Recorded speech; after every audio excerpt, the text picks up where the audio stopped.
That's all I need to say on that. Any questions on that, guys? Is that all good? Yes, Mark. What? Go for it, mate. Turn your mic on.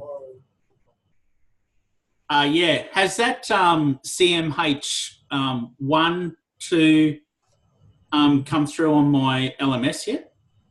Okay, that's a good question. All right, so people that have got the cross credit, yeah, we've got to transfer that over. So that's very good. Thank you very much for that, Mark. So just a reminder for people like Leonie and others in this room and also others on the Zoom meetings, anything that you've got a cross credit for needs to be reflected on the LMS. So we'll do that. And last week, Christine still had something. Yeah, okay, and it's probably not Christine's fault. It's just yeah, sure. So I'll get that sorted for Mark and everybody else. That's good. All right, so it's just a reminder to do that. Sorry to give you a big scare before. That was kind of funny. It was actually, hopefully that's a nice reaction that you all didn't want me to leave. Yeah, I'm going to finish the course. Oh, it wasn't me personally. Oh, yeah, it is. All I heard was now you don't have an excuse. Andrew just said now you don't have an excuse. And you know what? Within 2 weeks, that will be the case. But just give me some leeway in the next 2 weeks. That'd be great. Thanks, Andrew.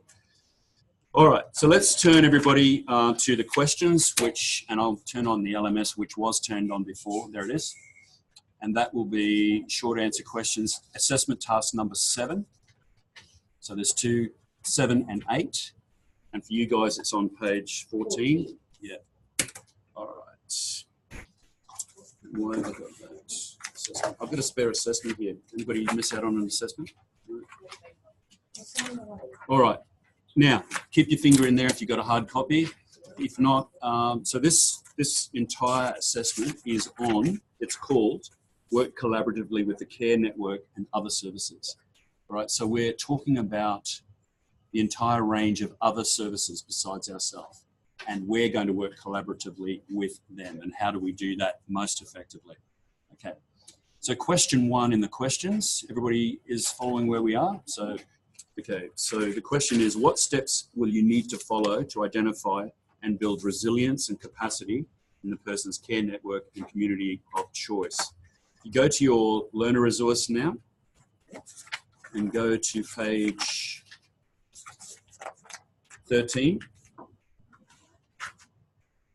Right, and we're going to do subheadings as dot points again.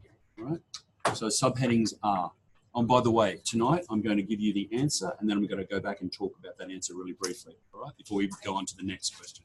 Trevor, is this the LMS or the hard copy? Page 13. 13 on your hard copy, yeah? No, on the LMS. What page? Oh, I'm sorry, yes, page, okay.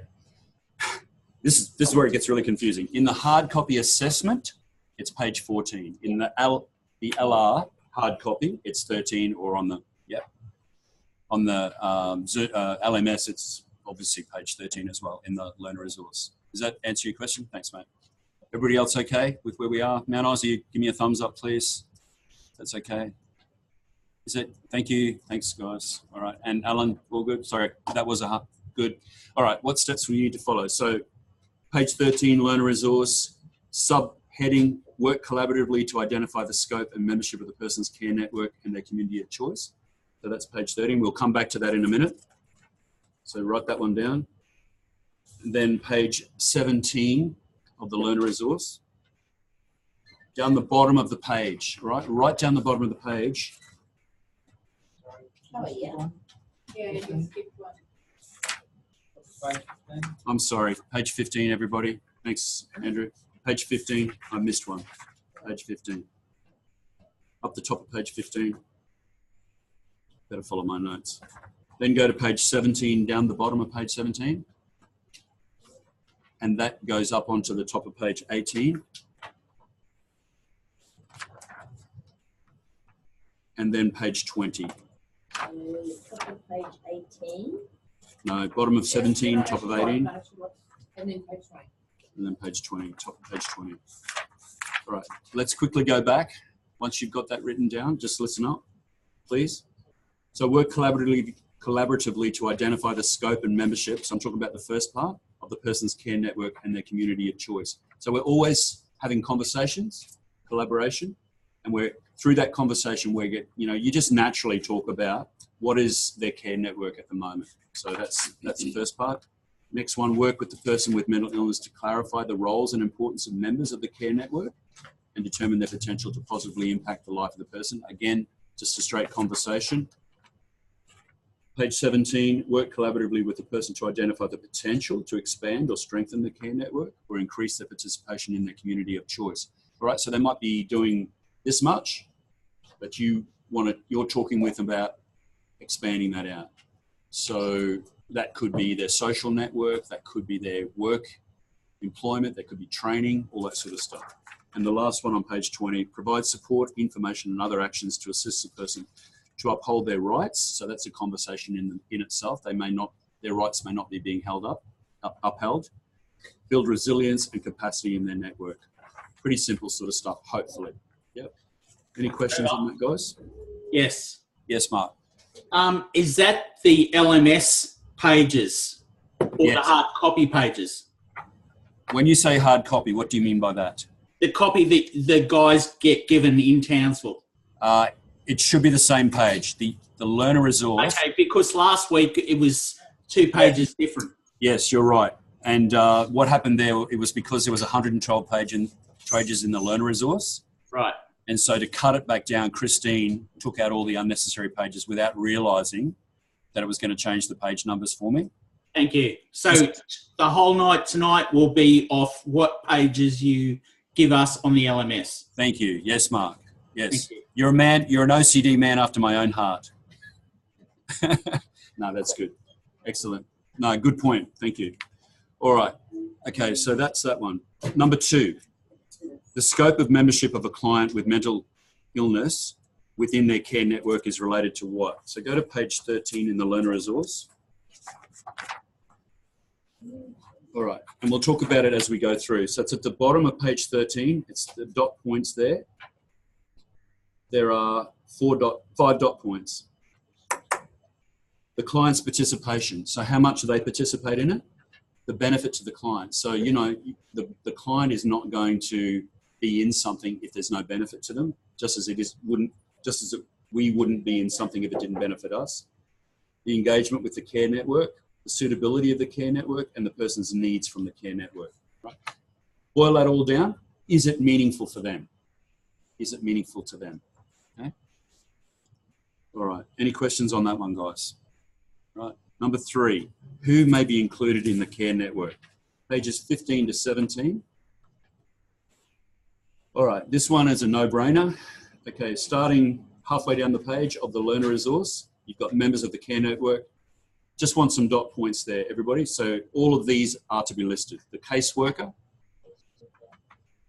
Now, instead of caseworker, could you put case manager?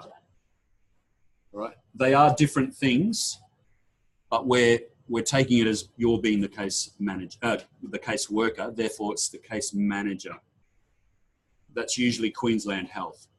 All right. Then you've got counsellor, health professionals, nurses, psychologists, psychiatrists, family, friends and carers, natural supports, peer support, and over the page, on page 17, formal services. Just dot points, all of them, please.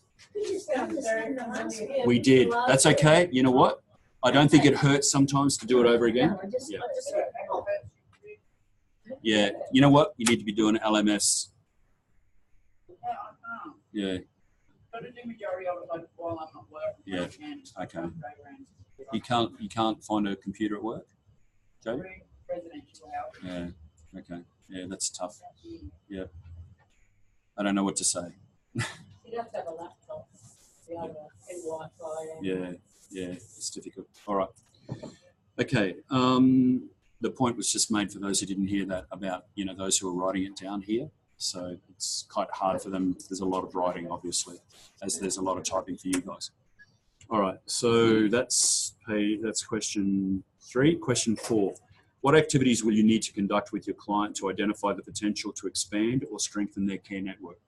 Just before we answer that question, so expanding or strengthening their care network. So they could be working quite well with what they're doing, but through conversation, you find that there could be some gaps or you might be wanting to help them to make it better than what it is for them at the moment. And it's just conversation that you're having with them. Okay. So that's what we're going to answer now. So let's have a look at page 18.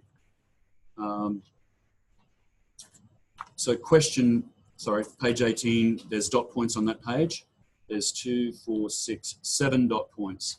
Can you list all 7 of those, please? So with them, we're going to assess and evaluate their current network. We're going to identify areas of weakness and strength. We're going to assess a range of options for expanding and strengthening the care network. While I'm saying this, I'm thinking, my goodness, you would not, you're just going to do this naturally, I'm guessing, you know? Yes, this is the theory behind it, but you do it naturally anyway.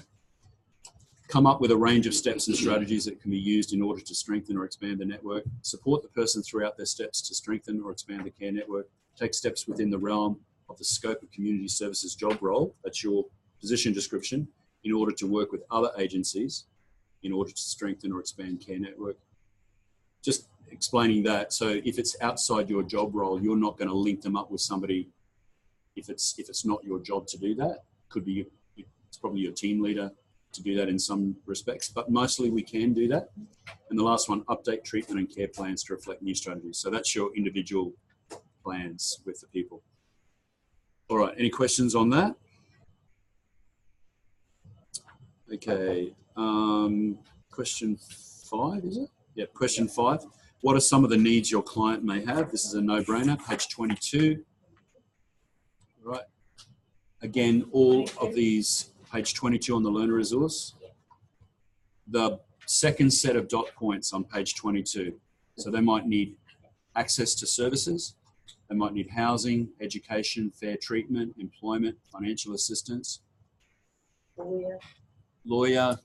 What about if I'm going to ask you to add 2 more? I know you've got a lot of writing to do, I get that. Add 2 more, right? So a lawyer could be one. What about just social needs? What about just social needs, right? And that's something that we do fulfill for a lot of our people. Just having someone to talk to. What's another one that we could be doing? So it's assisting the individual to determine if their needs are being met, all right? So what needs might not be? Spiritual. Okay, thanks, Mark. Spiritual, all right. So what's the range of spiritual? So some people could be wanting to go to church or a mosque or somewhere, but in terms of what we were talking about last week, spirituality is wider than just religion as such. Mm-hmm. So what else could be included there? Anybody want to say something? Jody said brothel. Yes, you know, it's funny. I looked at you guys and I knew exactly what you would be talking about. Jody said brothels. I'm not sure if that comes under the ambit of spirituality, but yes, I know. So physical and emotional needs, maybe. Yeah. Okay, cool. All right. All right, so you're going to add an extra 2. So what I'm looking for there, guys, and I'm writing this down, 4, 6, I'm looking for 8. All right, so you have to have 8 dot points. 8. Sorry? Good on you. Sorry, Kieran? No, I didn't want brothels. All right, that could be another one. Access to food. So we were talking about food security before. So, you know, if they're spending all their money on alcohol and other drugs and you know, gambling or something like that, so what are they going to, you know, and we know a lot of our guys, listening guys, and not a lot of our guys don't have food security because of their own choices, habits and choices, all right? So that's a conversation we probably could very gently have with them to help them with that. Yeah. All right. Okay, so that's 5. Number 6, what is the difference between formal and informal networks? All right, just before I give you the page number on that one. Okay, formal networks and informal networks. What do you think, just off the top of your head, might be the difference? And Mark, you can, or Mount Isa or Palm, you can tell me something there. What's an informal network? Like clubhouses. That's sort of both, actually, because it's a formal structure, but you're meeting people informally there too. Yeah. Tuesday, What? cheese.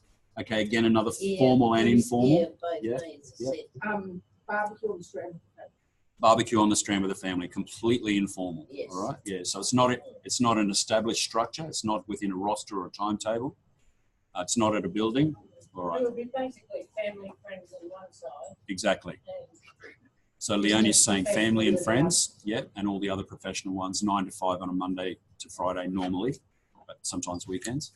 All right, so let's have a look at that. It's on page 23. And the entire paragraph under networks is a good paragraph. I know, with apologies to Jodie's carpal tunnel. I know how that feels, Jodie. I've had it once. Okay, so let me read that out. Networks can be either formal or informal. Informal networks consist of respect and trust-based relationships that do not require formal structures. Formal networks are those which often require membership applications and a membership fee, etc. All right. So basically, we did talk about that. All right. So that's page 23. That's question 6. Question 7. List 5 local services that you may use in your care network. Now, we're going to kill 2 birds with 1 stone on this question.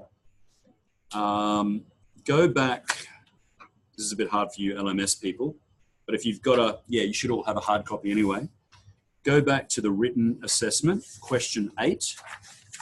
So that's on page 7. Question 8 on page 7. yeah. Oh. All right. Question 8. So using the table on, that shouldn't say on the following page. That should say using the table below. I'm sorry about that. That's come from last year. Using the table below, list 5 local and state services that you and your organisation work with and explain the other points listed below. I'm going to give you an example. Let's go across the top. So you've got the name of the local or state service, their availability, their appropriateness to mental health care, and their referral protocols. So let's go with paramedics. I'll give you one, all right? So there's 5. This is the first one you could go with. So paramedics is the name of the local service.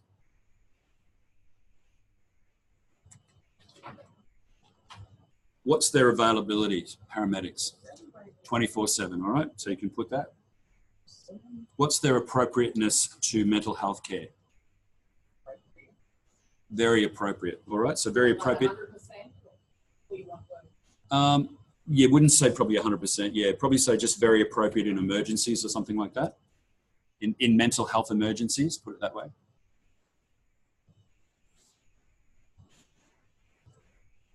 And their referral protocols. So how do we get in contact with paramedics? 000, okay. Now, I've written in here, ring 000 after your team leader. Can you give me a thumbs up if you're happy with that, Roseanne?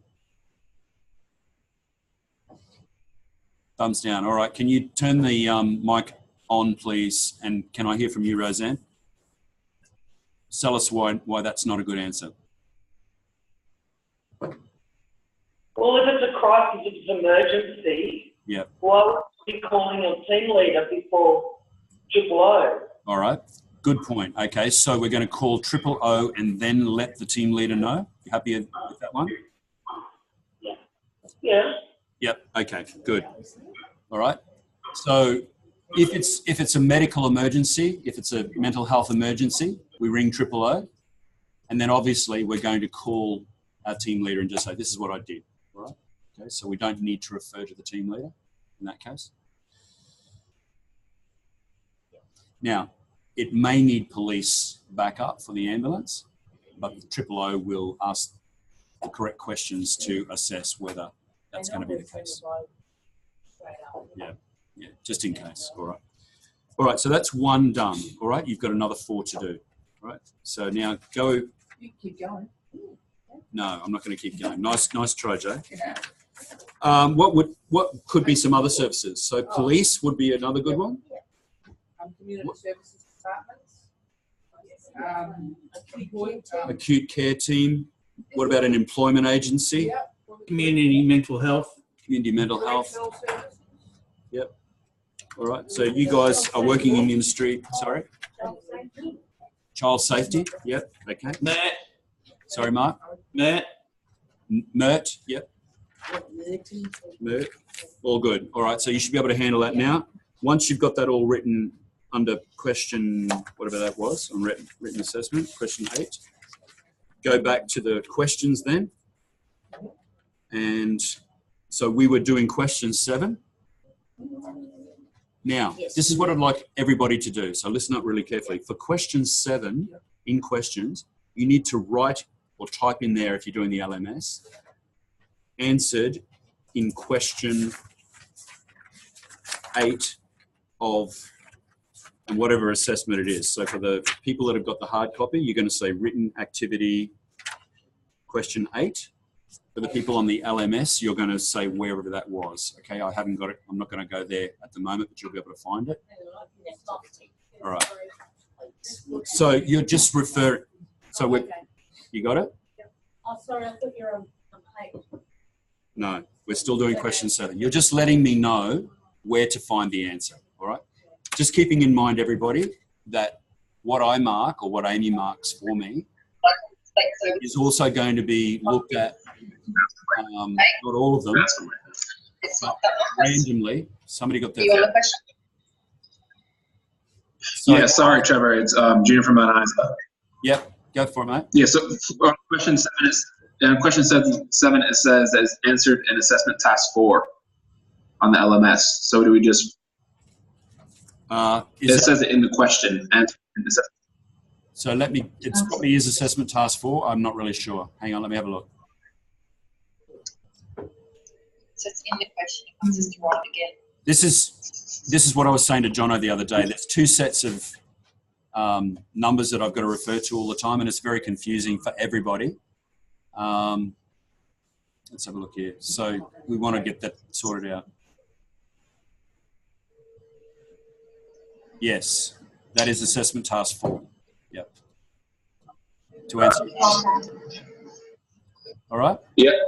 Okay, cool. All right, all good. Okay, let's go back to assessment task 7, which is the questions for you guys here on the hard copy.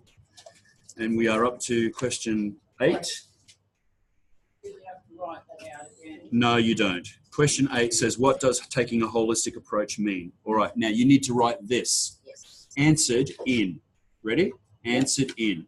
Capital letters, CHC, CHC, MHS, 011. Don't go 001, go 011. Right? There's 2 different units. Yep. All right. So don't write anything other than that. Make sure that you are, and I was about to say that randomly auditors look at my marking or Amy's marking and just see that we're marking correctly. All right. So we need to be able to refer them. Like I can tick it and go, yeah, I know that I did that with those guys, but they need to know that too. So you've got to lead me and the auditors by the hand. Let us know where to find that assessment. All right. All right.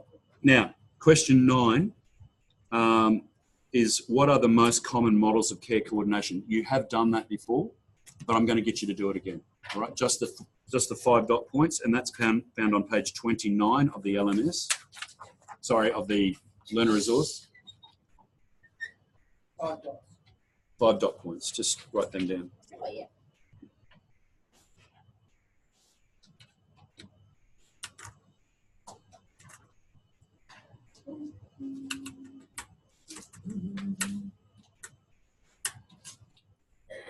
All right, all good.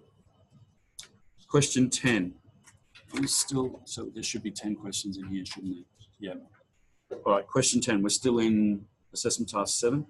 What are the steps you would follow to establish partnerships with other agencies and service providers? All right, before we go to the page number, what are the steps? Let's say you were working with somebody new and they said, look, I'd like to be employed in some way. What do we do? Speak up. Resource it for them. Okay, how do we resource it, Joe? Or you need to ask more questions as Yeah. to what they want to do, part-time, casual. Okay, part-time. ask more questions, part-time, casual. I'm just saying that for these guys here. Yeah. And then we would do what? Seek a contact. Seek a referral. contact, yeah, with one of the maybe disability employment agencies. Yeah. So in Townsville, we've got Milestones, NQ Employment, Yeah. I haven't heard of them, but I'll take your word for it. I saw the ad for them. Okay, yeah.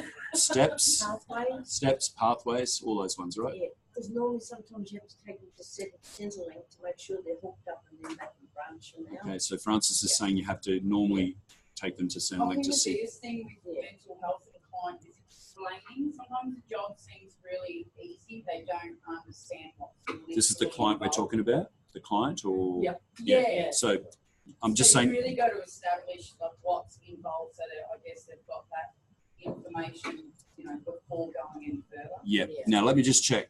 So Mark, Mount Isa and Palm, you didn't hear what Jody just said, did you? Yeah. You didn't or you did? Okay, Palm didn't. Sorry, what does that signal mean, Mount Isa? Yes or no? Thumbs up or thumbs down? Sorry, that's a finger. Can you give me a thumb? Down, okay. The finger maybe means something else, yeah. Might be personally motivated. Okay, so Mark heard it. I don't know why you heard it, Mark, and the others didn't hear it. Because I've got it cranked up. That's why I'm through a big speaker. Okay, cool. You're hearing everything. All right, so, and thanks very much for that next signal, Mount Isa. I did see that while Mark was talking. So for the sake of Mount Isa and Palm, what Jody was saying, so just everybody here, just understand that sometimes I'm going to have to repeat it, what's been said here, is that we have to have a long conversation sometimes, and it's good that we have that conversation to work out exactly what it is that they want, but also to clarify in their heads not only what they want, but what you're trying to tell them about what they want. So, yeah. That's great that we can have long conversations because, we're pretty good talkers, most of us, and that fills up the shift. So that's great.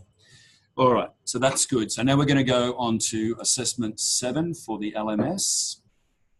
You guys stay where you are.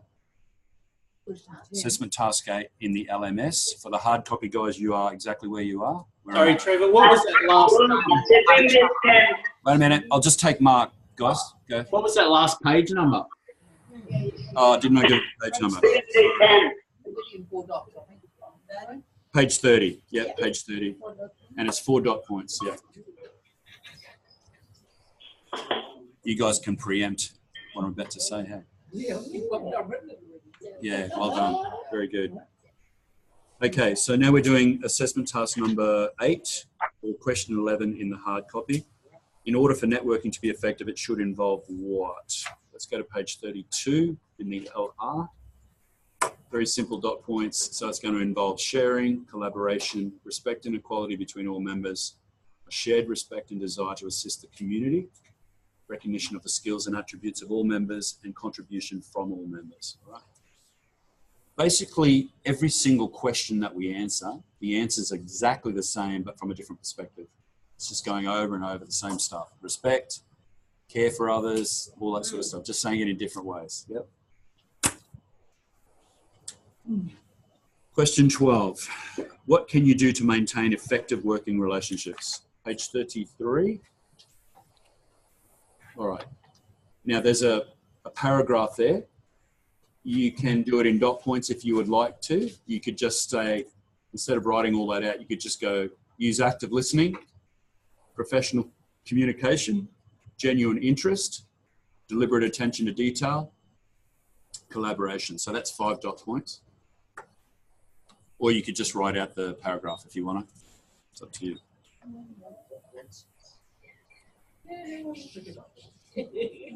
Yeah. All right. All right. Next one needs a little bit more explanation. Question 13. Why is it important to discuss identified limitations with clients? Okay, page 35. Let's go through each of those. The top dot points. But let's read above the dot points first. It says it's essential to ensure that... Sorry, Trevor. Yep. Mount Isa. Mount Isa. Where are we up to? We're just lost now. Okay. This would be question 3 on assessment task 8 for you guys on the LMS. We go back to question 2. Is that page 32?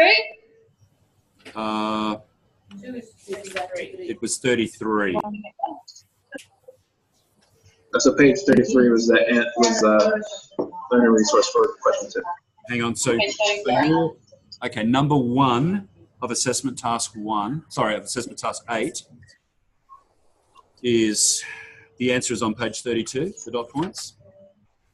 Yeah, the dot points. Yep. On page 32. Question 2 for number 8 is page 33, which is the paragraph, which you can make into dot points if you want to. And question 3 for assessment task 8 is what we're answering right now. 35.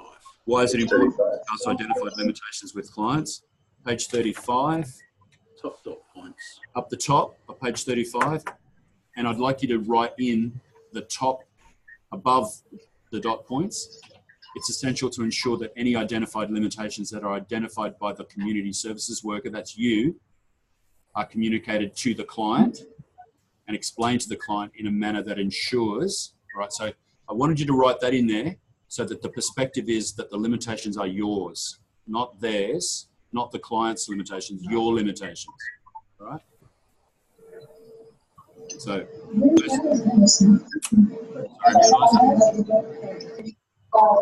can't hear what you Yes. Man, Yeah, we're good. We're caught up now. Okay, cool. All right. So just everybody understand, these are our limitations. So we might have a limitation because we can't do what they want us to do. So we would need to refer them to somebody else. All right. So the first dot point would be the client understands the need for referral. All right. So I can't do counselling. They want to do some counselling with me, and I feel that, you know, this is beyond my scope. You know, like this is too big for me. So we need to refer to a counsellor. All right. So where might we go? Or what conversation might we have with that person straight away? Pardon? We could go to a counsellor, yeah, but you don't need any qualifications to be a counsellor in Queensland. You can put a sign on your gate and just say, right, I'm a counsellor. You won't last long in business because you won't have a good reputation, but okay. Jodie reckons she's doing fine as a counsellor. Yeah. I'm just thinking your first port of call for most things is a GP. All right. So you go to a GP, but you're going to have that conversation with them and just say, look, you know, what you're asking me to help you with here is something that's beyond my scope. All right. So let's go to the GP and get a referral to a good counsellor, get you on a mental health plan and go from there. All right. So that's that one. Sorry, Andrew? Yeah. So Andrew is saying it's out of my pay grade, so therefore I need to refer you. Mind you, Andrew's just gone up several pay grades. No, we won't go there. Not quite. Congratulations, by the way.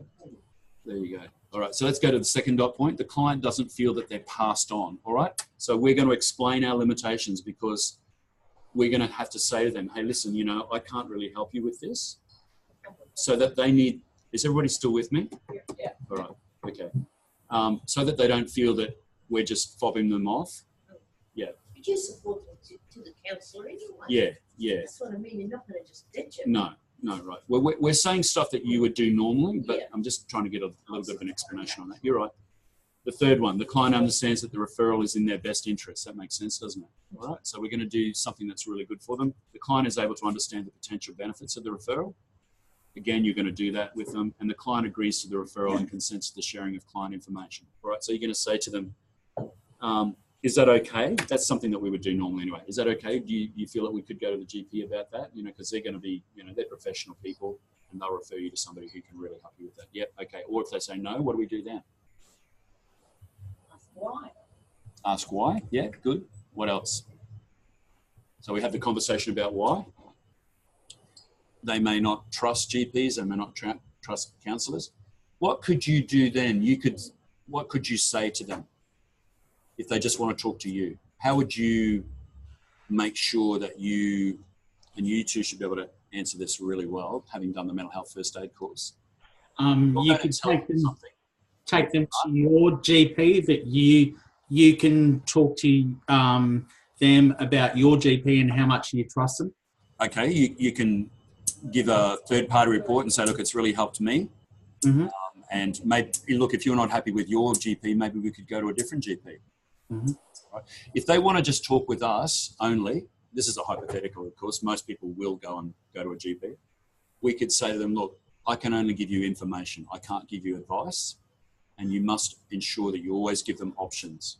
Because if you just say to them, this is what you're going to do, which most of us wouldn't do anyway, that can be taken as advice and you can be legally sued for giving wrong advice. So you've got to be careful on that. Right? What about the psychologist that fence, sign on a fence? And maybe two. That you can't have a psychologist with the sign on the so- fence. A yeah, counsellor. I meant to have said counsellor. I mean, Maybe so. The counsellor? Well, if the counsellor didn't give options, if they just said this is what you've got to do, they could be sued as well. Yeah, that's why you'll find with a psychiatrist, a psychologist, they will always give options, right? And it's really your choice on what you do. Yeah. All right. Any points on that? What page was that, Trevor? We've been talking from page 35. Sorry, did I not tell you that page number? Yeah. No, this is question 14. No, We're on question 13. You're still on that. Oh, we're still on that. Yeah. Okay. I was thinking that too. You know, it's what I've been trying to do tonight is just not give you cut and paste. No, I'm trying to explain it a bit better. Yeah. But that does make it confusing because you don't know where you are. For people that, most of you are not used to me doing that. No, because Norma's been there. Yes, but yeah, I'm not fast paced. Yeah, don't have to be tonight. All right. Or we could get out here at 7 o'clock. However, I'm not really happy with the idea of cut and paste. I want you to learn something. I want us to talk about it. I like the session when it's not like 47 questions like last week. Yes, and that's unfortunate that some sessions do have not quite 47. I think it was 30, wasn't it? It was 46. Was it 46? It was 46 and then you added. Yeah, it's Oh, 40. that's right. Just for good measure. Yeah. 2 sections. Thanks, Andrew, for letting me know that I added number 47. Yes, that's right. Well, that was just because I knew that you were going to cut and paste 1 to 46. Which I finished it now. No, you didn't. No, I'm joking. We I'm write joking, it out, I'm don't joking. we? It's all right. You can throw things at me. You guys on Zoom can't do that, so I can give you lots of cheek. Yes, we Especially can. you, Mark. Try with the pen, Mark, if you want to. It's not going to hit me, mate. And if it does, then the technology is really advanced, I got to tell you. All right. And I've forgotten where we are. Question 14. Yeah. What? Okay, thank you. What people will you need to include in the care process? This is going to be a very simple answer. All right. So just, you could do this off the top of your head, but just so you know that you've got them all right.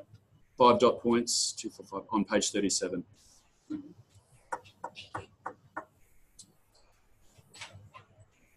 So the top 3.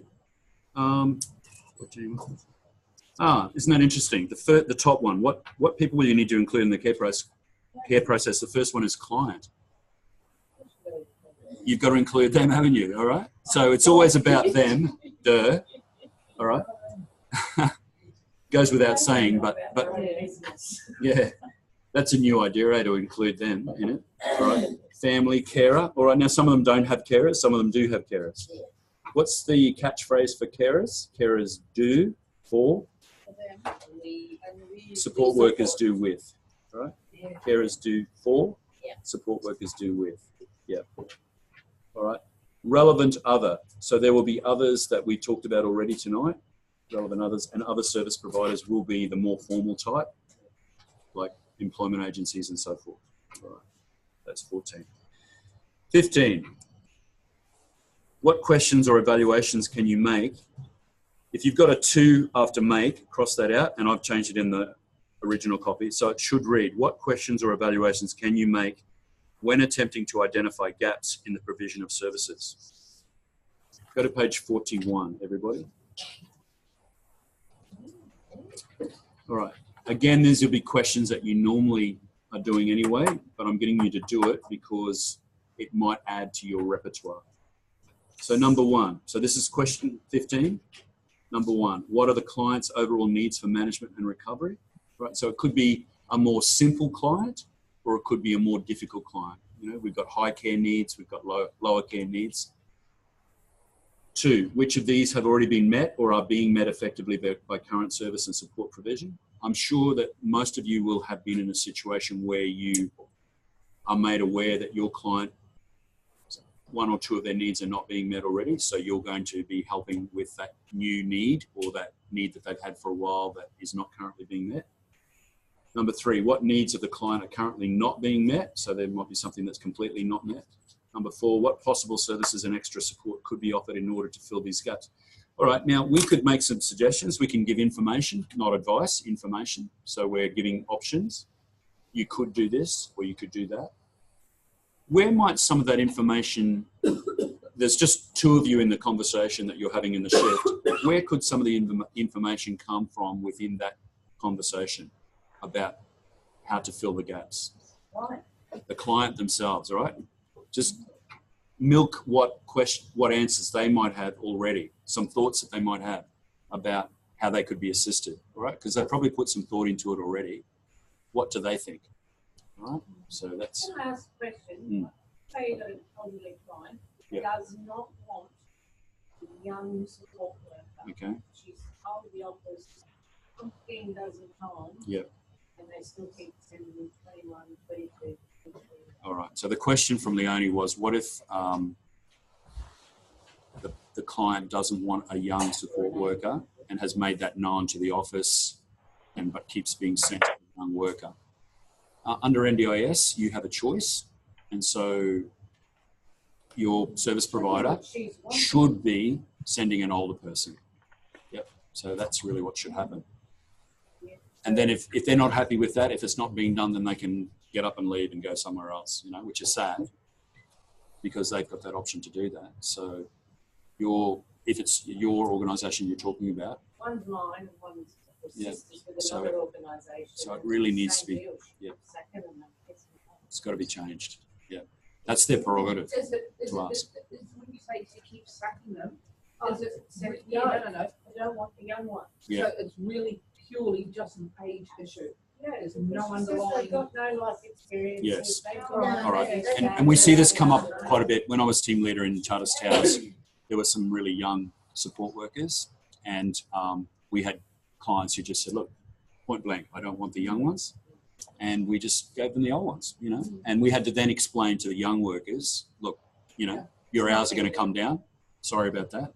And they'd say, why is that? Well, you know, we had to be honest and say life experience, you know, and they'll say, oh yeah, we've got life experience, you know, a 17-year-old compared to a 50-year-old or a 35. Quite It's different. actually the office. You know, they're ringing up. Yeah. They should adjust I it. don't know how many times she's told And them. that's- It needs to be that's the- not good. yeah. Yeah. The team leader's got to be changing that. All right, let's go. We're off track. Yeah. I'll leave that in your hands, Leonie. All right. So question 16. Yep. Why is it important to involve the client in advocacy and negotiation? This is a DER question. Obviously, we're going to include them. On page 43. Yep. All right. Now, it's understood that it is about them. It's person-centered. All right. But we're going to tease that out and give some more answers. Now, do this for me. I want you to write this in the learning resource or on, you know, if you've got another sheet of paper. Those dot points there are 2, 4, 6 of them.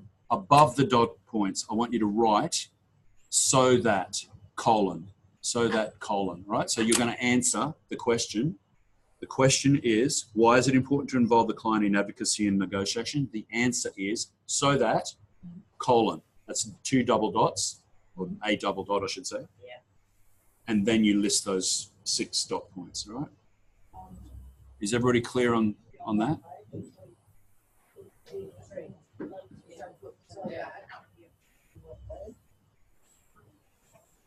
So the question is, so that, colon, clients are aware of advocacy and negotiation taken in their name. So they need to be aware of what's going on. Yep. Secondly, the client is actively involved in the planning and organisation of their own recovery. So it's always conversation. Oh, I missed one. Second one, privacy and confidentiality issues can be managed. All right. So they might say, I don't want that talked about. That's number 2. Number 3, I've talked about. Number 4, all negotiations and advocacy are compliant with the needs and requirements of the client. Makes sense? Aids in self-determination. So again, it's all about them.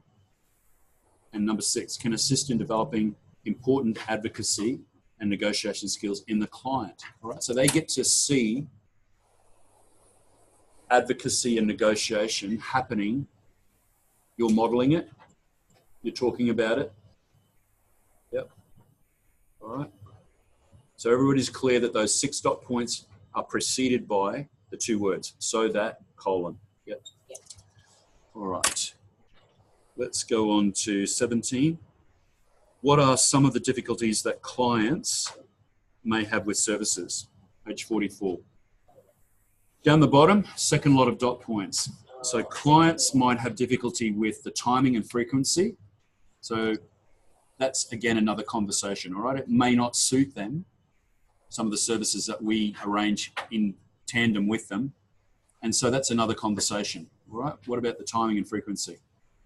Second dot point, understanding the importance of the service. Again, another conversation. Why is this service important? Now, it doesn't mean to say, you know, when we say self-determination and person first, it doesn't mean to say that we can't say, or we can't have a conversation about something that should be important for them, but they don't actually see it. So for example, if I'm just going to take something off the top of my head. If they've got a need for podiatry, right, this is a physical one, I understand, it's not mental health, but they're bleeding out of a toenail constantly, and they don't realize that, you know, a podiatrist could actually fix that up for them. All right, so we have that conversation with them. This is just a random example, and just say, look, you know, there's services that you're not aware of, so you need to push that a bit with them. Again, it's up to them completely. If they don't want to go to a podiatrist, that's fine, but you have the conversation with them about how good that could be for them. Yeah. Right. So is that, yep. Just Yeah. on saying that, in case anybody's not aware, with your pensioners and so forth. Yeah. Doctor can do 5 referrals within a 12-month period. Yeah. Is this to a psychologist? It can be for podiatrists. Podiatrist. Okay. Dietitians. Yeah. All right. Diabetes educators. Okay, so Liani is making the point that a GP can make a referral to physical requirements as well, be a podiatrist, dietitian, 5 in a year, and that's free, is it? So similar to the mental health plan, which is 6 or 10, you've got with the mental health plan, With the GP, but it's also up to 10. Up to 10. Physio and everything. So Yeah, so, but that wouldn't be a mental health plan, it's a different plan. Yeah. Similar though, yeah. All right, that's something that I actually wasn't aware of, so thank you very much. That's good. All right. Okay, so that's number, that was 17. Have we done it? 44. No, so we didn't finish that. We didn't finish it. All right, so yes, but I'm explaining the third one, difficulty in expressing their needs and requirements. All right, again, all of this comes down to conversations.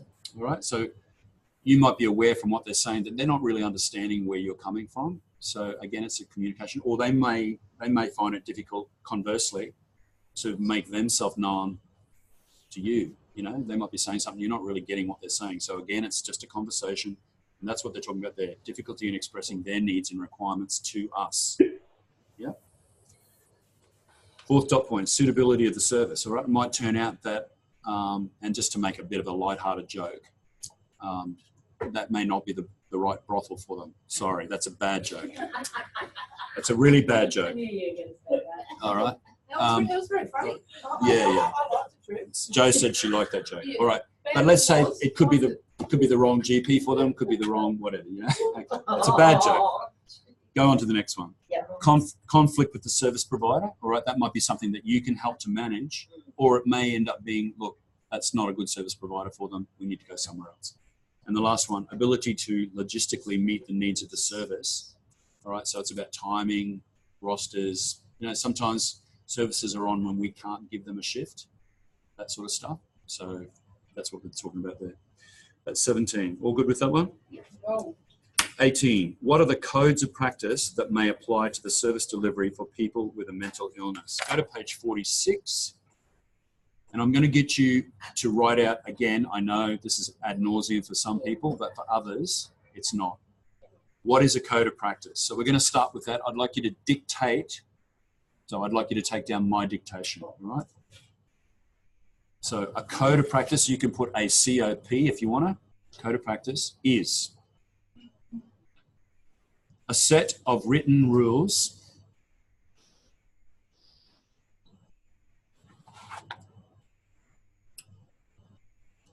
which explain how people working in a particular profession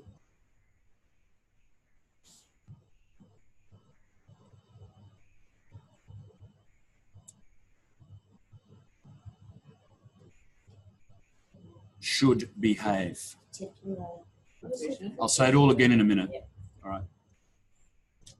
So a code of practice is a set of written rules which explain how people working in a particular profession should behave. Right. It's usually set above your organisation. No, that's it. Yeah, that's it for that part. We haven't finished the question yet. Yeah. All right. So that's what you start that answer with, please. Sorry. Sorry. It's usually set above. That's the best part. So a code of practice is a set of written rules which explain how people working in a particular profession should behave. Yeah, that's it. Oh, Full stop. yeah. Okay. Sorry. Yeah. All right. So then you go on to what is above the dot points, everybody, on page 46. So the mental health and social services codes of practice are put in place to ensure that all of the rights, needs and preferences of the client are upheld. That's all written there for you, to the required standard at all times. Now, add to that. So after times, put a comma and put legally and ethically.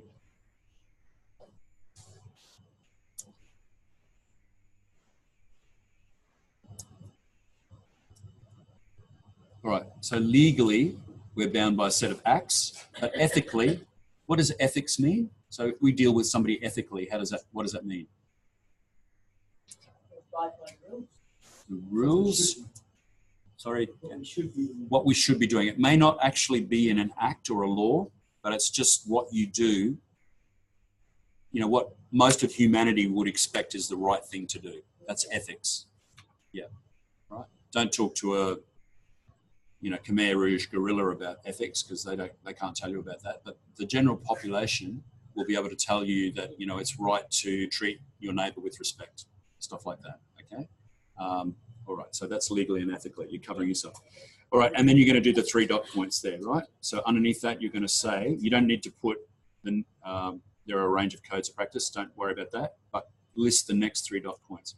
Australian Social Work Education and Accreditation Standards, Code of Ethics, and AASW practice standards.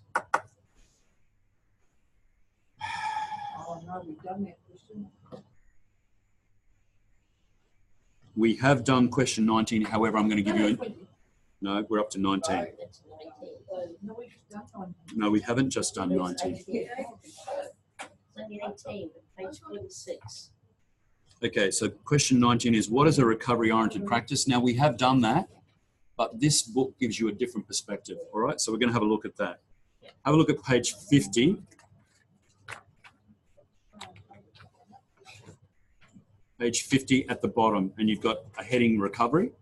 And I'm going to read it out to you. You can either write it in whole or you can summarize that there, but just let me tell you that over the page there's more, all right? So you can summarize this or write it in full. Recovery, when dealing with clients with mental health issues, does not necessarily mean that they will recover from the health condition, but more so from the negative internal thoughts that are often at play and the negative external aspects that may interact with their health condition. You can put that in your own words if you can capture all that.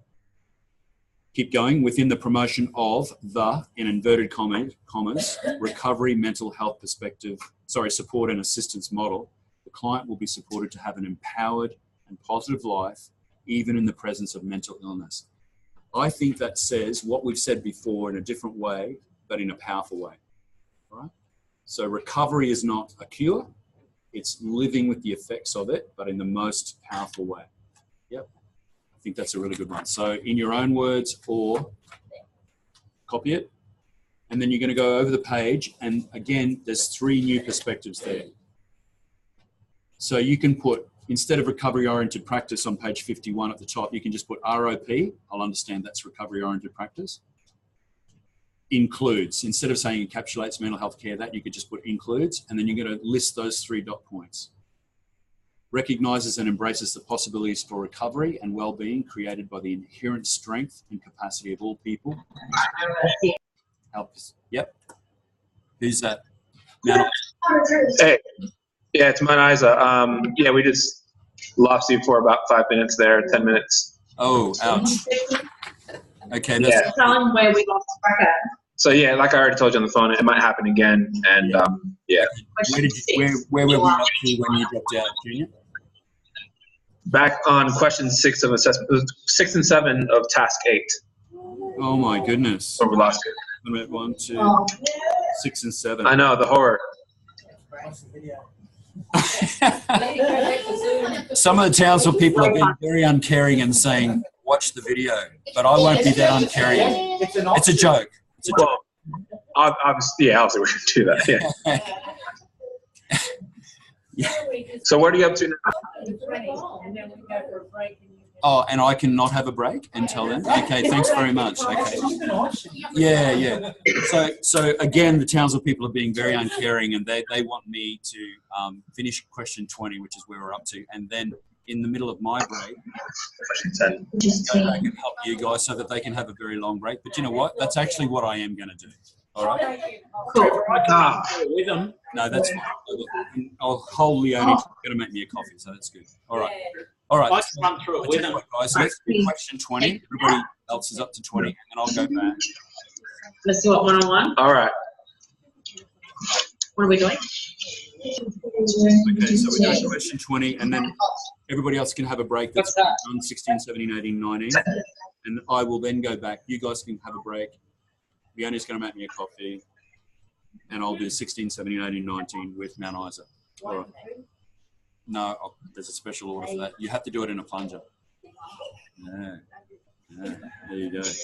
All right. Number 20. Let's go on. What does self-reflection include? Now, I've asked. Yes, you have, Joe. You don't need to keep saying that every single time, right? Yes, you have done it.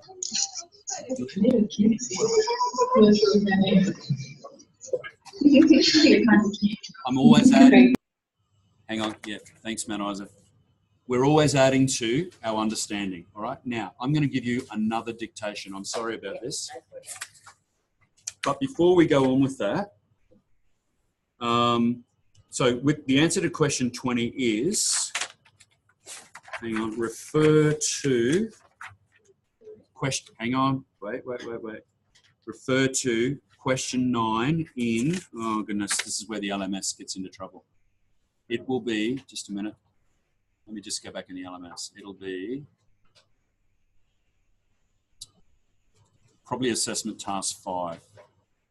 Let me have a look.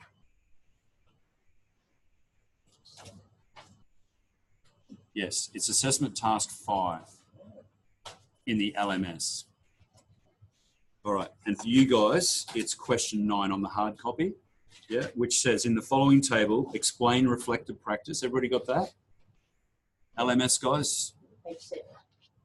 Most of you are following on the hard copy now, aren't you? Yeah. In the Zoom, not you guys here. On Zoom?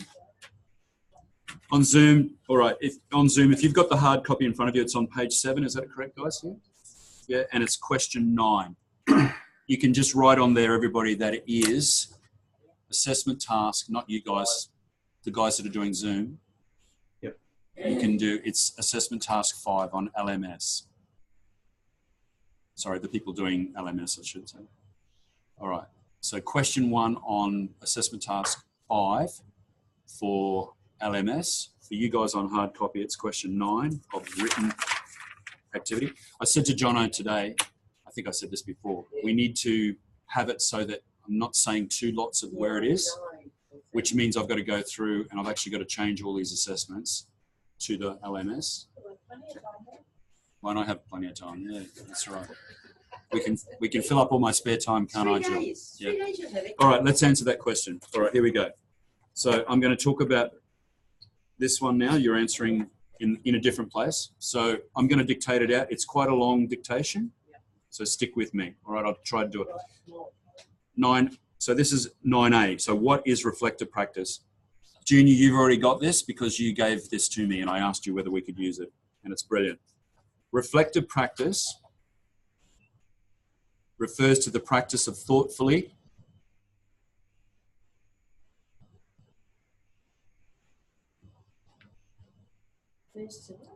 reflective practice refers to the practice of thoughtfully considering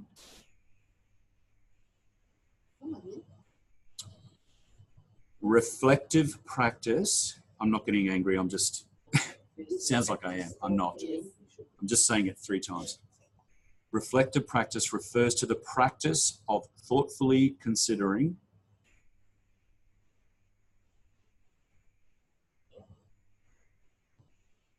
your experiences and decisions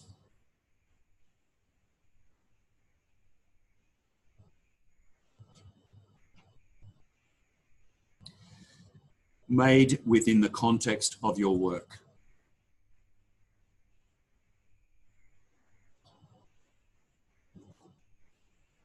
Hi, Neither. I can see that you've just tuned in. Hope you can hear me. I can't hear you.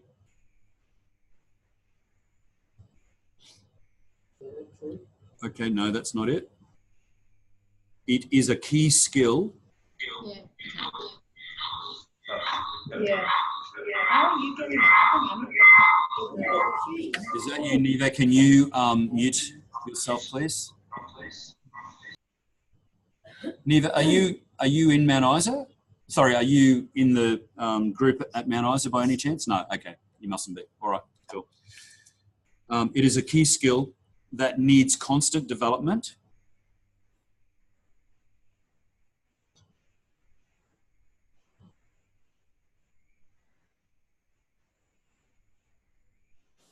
Yeah. And allows us to identify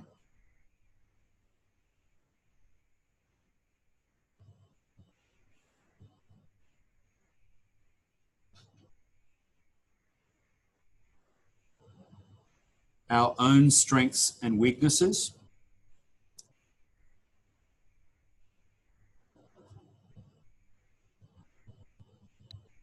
Trevor? Yeah. We are using my mobile phone to follow you because our internet is down. Okay. So can you verify where you at so that we can follow you as well, please? Just wherever you at, and then we'll catch up later. Yeah, okay. All right. Yep. All right, so go from here, people in Mount Isa and everybody else, and eventually leads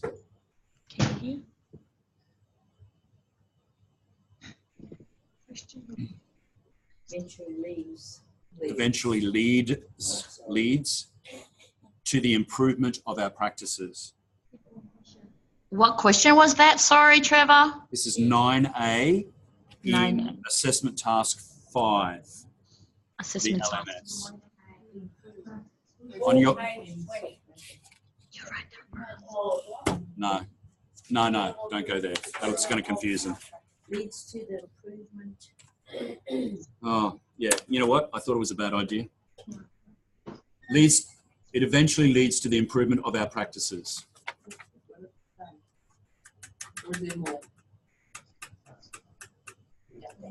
There is more. What I'm going to do, I'm going to try and finish early and email all of this to you, okay? Okay. Right. Yep. Yeah. Because to dictate it is, everybody's at a different place. Trevor. Yeah, I'll do it for here. I'll give it to you. Just give me a Yes, call. can you? Yeah, I can If hear you you. just give me a call when you finish, then we'll know what to do. Do you want me, when the other guys here are having a break, to go back on 16, 17, 18, 19? Still? No, not yet. Not yet. Yeah, we can do that. Yeah. Okay. And So then just we'll log off of the Zoom, and then just give us a call when you're ready to do that. Give me a call when you're ready to do that. Sorry, what was the first part about Zoom? I didn't catch that. Don't. Josh, let him talk. Sorry. Let him talk. We're going to log off of Zoom, Oh. and then you can give us a call when you're ready to do those questions. Is that all right? Mm. Is that okay? So is Zoom, you're not going to be on Zoom anymore tonight, is that right? No, it's just not working. Okay, wow. Oh, so you're just going to do it by phone? On neither's phone, is that correct? We Can can we- use it. Okay, no, we can do that. All right, yep. Just keep going like normal then. Never mind. All right, yep. Okay, all right, well, you guys just stay on. The rest of you can go and have a break here in Townsville. And sorry, in Palm and Mark as well. All right. Okay, all right, you guys go. Oh, we don't want to finish the dictation. No, I'm gonna give this to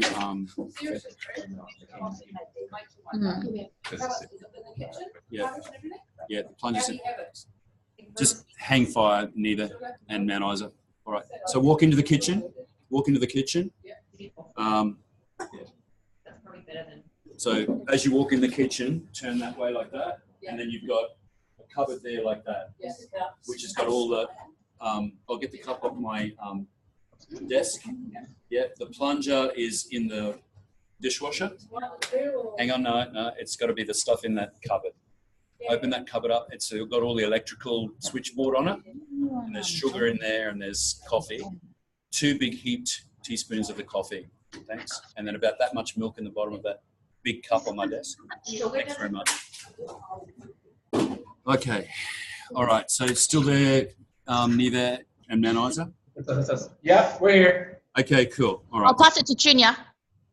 Okay. Yep. All right, I'm here.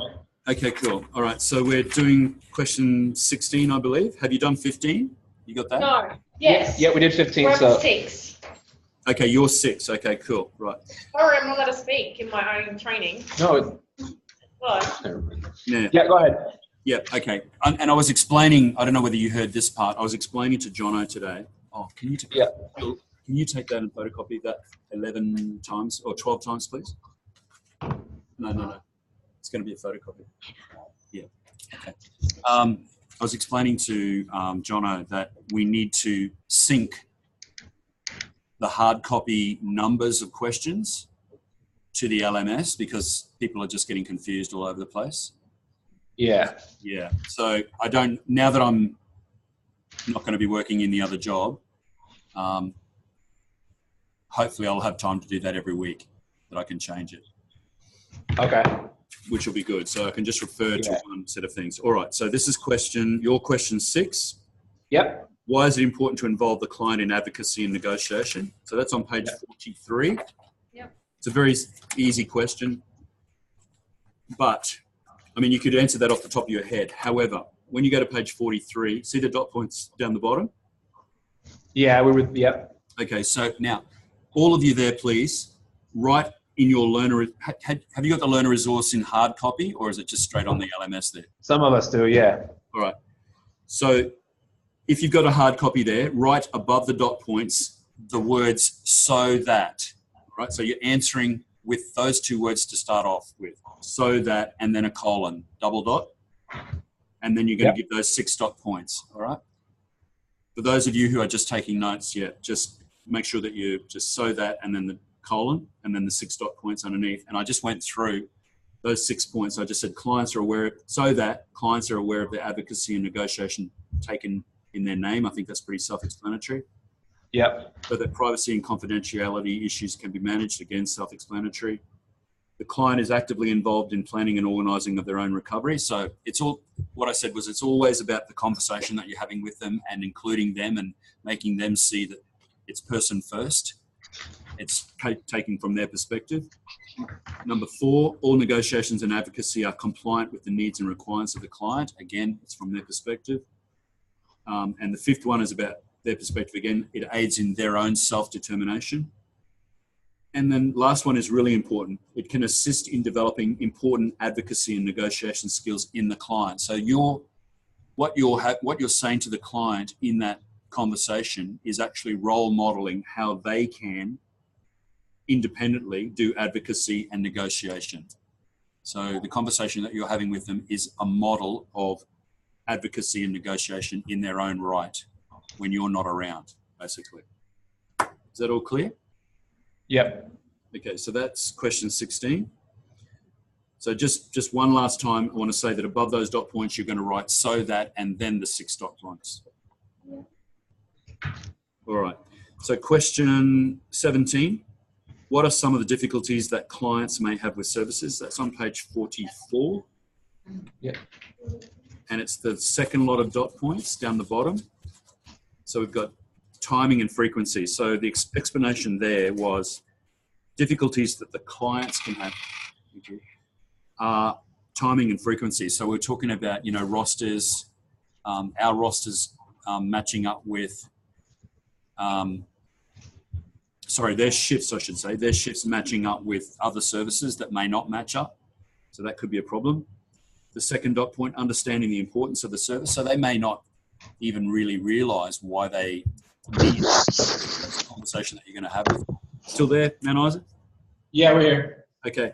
So, and I gave the physical example of, you know, a podiatrist, you know, like they might have a bleeding toenail or an ingrown toenail. Thank you so much. I didn't know if you. No, that's fine. Yeah, it's all good. Thank you very much. Yeah. Sorry, Leonie's just done a lovely thing for me and made me a coffee in a plunger, which is great.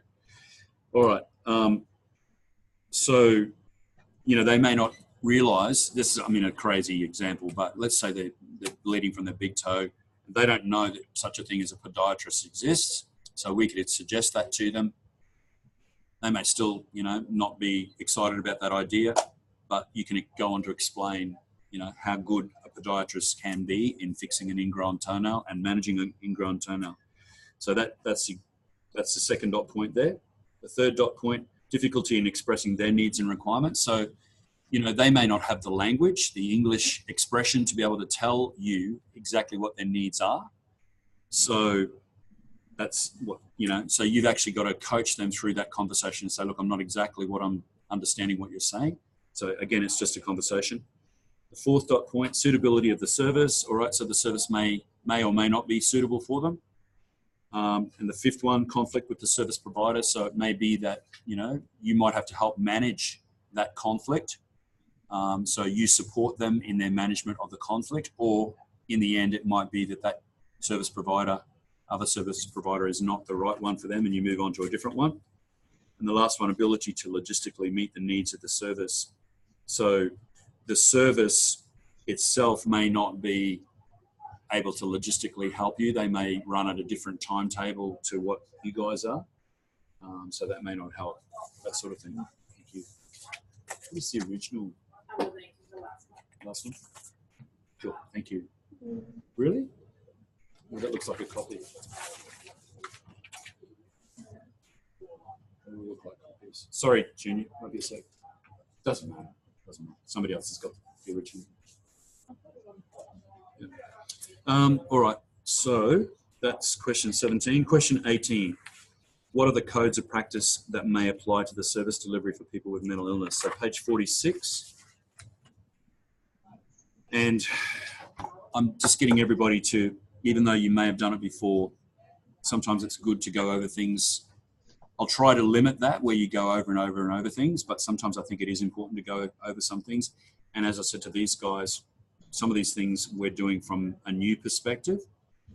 So I got them to dictate this out, and basically it is a code of practice is a set of written rules. If you want to start writing that down, just let me know when you're all ready. A code of practice, you just put a COP if you like. A code of practice or a COP is a set of written rules. Just tell me when you're all ready to go on. Set of written rules. Yeah. Which explain how people, thank you.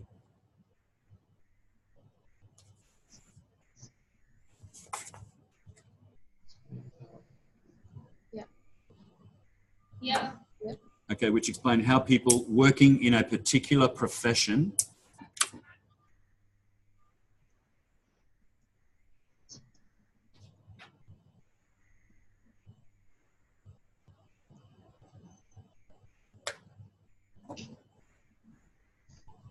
Yep. should behave. Full stop. End of quote. And that's what it's all about.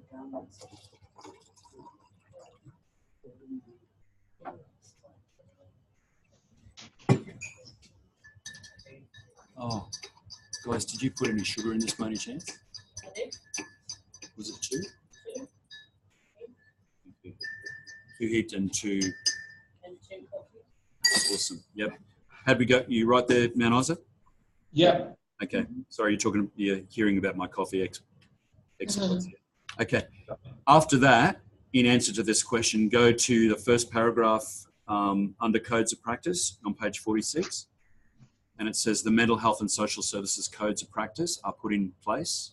Got that one? Yeah. To ensure that all of the rights, needs and preferences of the client are upheld to the required standard at all times.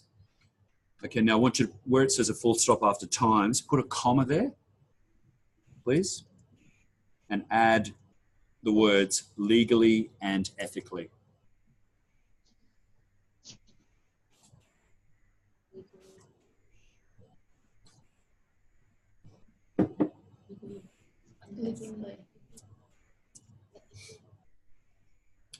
All good?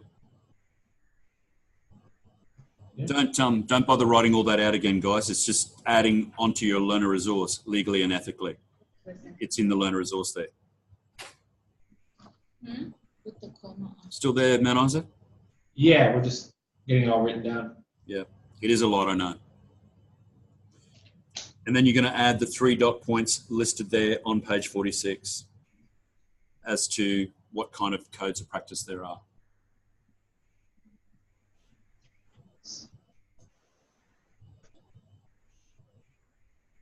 Oh.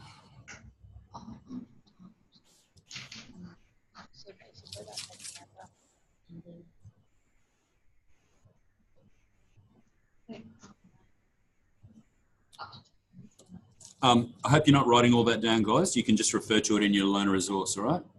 Yeah? Okay. Yep. All right, all good with that? Yep. Okay. So basically what I dictated to you, you then add on to the answer under codes of practice on page 46. What you don't need to include there is the written stuff just above the 3 dot points. Is anybody there with a learner resource able to understand what I'm saying there? Yeah. Okay, cool. Thank you. Okay, so then we've got, that's 17, yep, that's 18, 19. Okay, now we have done this one before, but as I was saying with the last question, it's a new perspective. So if you go to page 50, the question is, what is recovery-oriented practice? The paragraph on the bottom of page 50, you can either write that in full or you can just do a summary of that in your own words. That's the first part of the answer. And then go over the page to page 51. And you can write those 3 dot points in there on the top of page 51.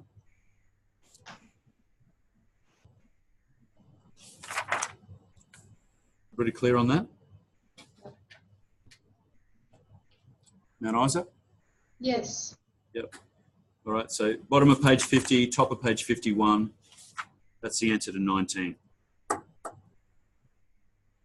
Okay, so question 20. Happy to go on with that? Yep. I'm going to email to you. I mean, Junior could give it to you anyway, but I'll email it. Well, actually, will I go ahead and email that, Junior? Oh, yeah, email that, yeah. Yeah, email it. But I'll email it to you and then you can just give it out to them. Is that correct? Yeah, that's fine. All right, so what I email to you, Junior, the first paragraph answers question 9. Sorry, now I'm going to get you confused. This is question 20, right? Sorry, your question 10. Yeah. On assessment, what? Assessment 6, is it? 5. 5, right, assessment 5. The answer to that question is refer to, now I'm going to really confuse you, refer to question 9 in assessment 5.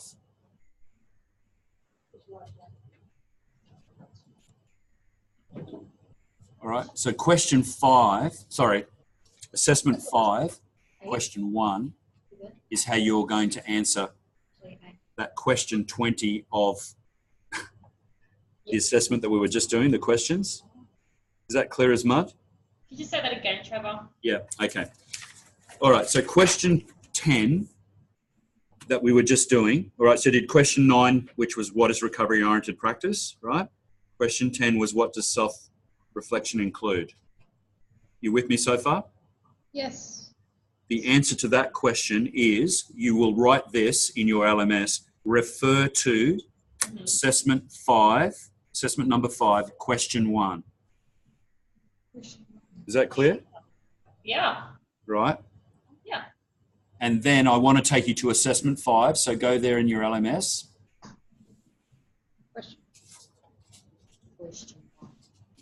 And I've got it up on the screen. Can you see that? No, it's on. It's Oh, on. you can't, of course. I'm sorry. All right. Can you go to your LMS? No, you can't. Oh, You can? yes. Some of us can, yeah. All right. When you say some of us, don't you all have that in front of you, or you just got one or two of you with the machine open? Some have a hard copy, some look at their phone. Right. Okay. Wow. Okay. All right. So the question there is, what is reflective practice and what is the role of reflective practice as a foundation for ongoing learning, growth, and good practice? Can everybody see that somewhere? Assessment 5, question 1. If not, it's assessment task 5, question number 1. Just note that down and you'll find it later. Know what that is. All right. Yep. And the answer to the first question is what is the answer to the question, the first question, what is reflective practice, is the first paragraph of what I'm sending Junior, which is actually his work that he sent to me. Right, that first paragraph. The second paragraph is the answer to the second part of that question 1. What is the role of reflective practice as a foundation for ongoing learning, growth, and good practice?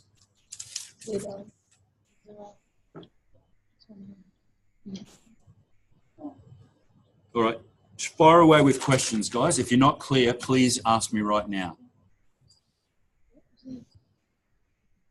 All right, we'll just, so to answer question 10 of assessment 8. This is the answer. Let me just go there in the LMS. Hang on. So we're going to yeah, short answers, assessment task 8. Oh, okay. Can you just mute yourselves, Palm, please?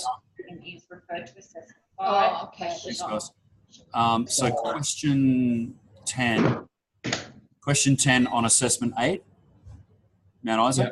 That's what does self-reflection include? You're going to write in there, refer to assessment task 5, question 1.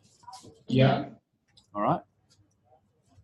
Now let's go to assessment task 5, question 1 itself. So he's giving us the answer at the same time. And that the first part of that question is what is reflective practice? You will answer that by what I send as the first paragraph to Junior tonight. And the second one's the second paragraph. Okay. You'll answer the second question, which is what is the role of reflective practice as a foundation for ongoing learning, growth, and good practice, with the second paragraph of what I send to Junior tonight. Okay. We haven't gotten that yet, Clover, sorry. And that will answer both sets of questions. Okay? Okay. All right. If you've got any hassles with that. So I'm working at the other job Wednesday, Thursday, Friday this week. And as of next Monday, I start sort of a lot more hours here. Okay. So that'll be, you'll be able to get in contact with me a lot more often. Yeah. Okay. So what I'm basically saying is if you haven't got a problem with that, just try and work it out yourself, or because I won't sort of be on board tomorrow, Thursday or Friday, unfortunately, sadly. Okay, but you should be right, I hope. All right. No, he's saying Okay. he's saying we can reach Thursday today, right? But there's still Thursday assessment. Session. Okay. Yeah. Do you? Not everybody is back from Townsville. I might just. Do you want to stay? I mean, neither with your phone, are you on unlimited or how does that work? What's your plan? What's your plan? That's a serious question. Do you want to just, How much data is there? what's that, sorry? No, go ahead. Oh, no, I just was going to take a break myself for about 2 or 3 minutes because I actually haven't had a break, and neither of you. So do you want to have like 2 or 3 minutes just to walk around or something? Are you okay using your phone still? Yeah. Okay, yeah, that'll be fine. Okay, so, and then just, do you want to just ring back and I'll wait for you in about 3 minutes time. So look at your timepieces. Mine says, for example, 6:37, which is wrong, I know, but I'm going to be back at 6:40 according to my timepiece. So we'll see you back in 3 minutes. Yeah, we'll just stay logged on. Okay, cool. All right.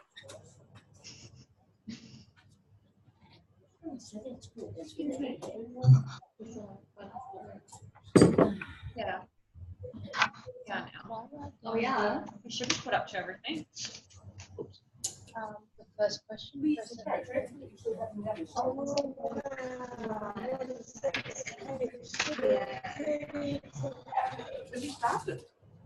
No, it's finished the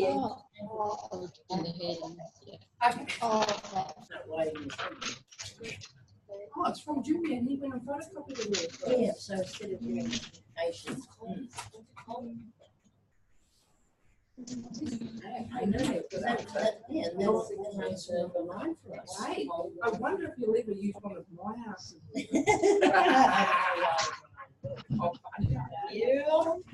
never know. No, actually, I do.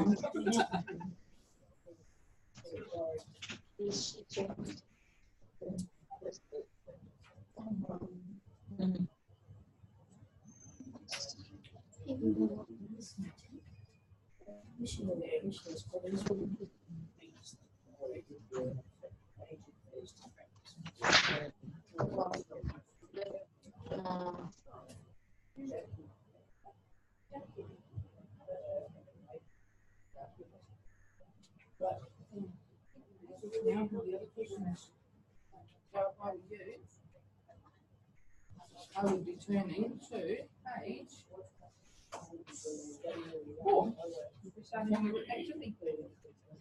But I love the whole do not do this question. Didn't do not do this question so far. No, well, I'm just writing in I said lots of do not do this questions. Oh, good. Is it? Yeah. Oh, jeez.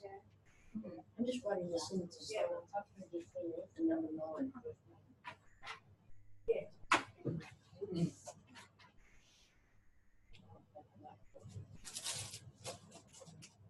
My dog is going to be hungry. This is a long day.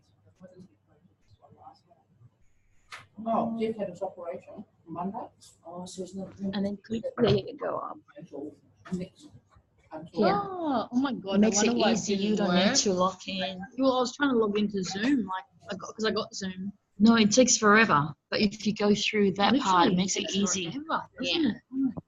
But with here, like automatically, because it's already set up on your account. Oh, really? Oh, thanks. And you can connect. Oh. Who, her? Yeah, just 1 or 2. I think I have 3 gigabytes, so should be able to finish it tonight. That's what it is.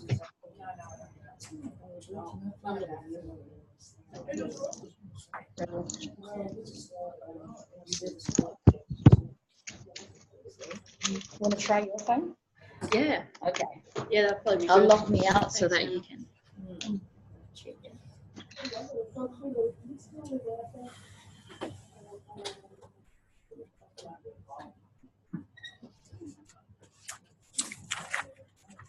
Okay, now I've lost. Sorry guys, I've lost Mount Isa again, so I'll just try and cue in on them.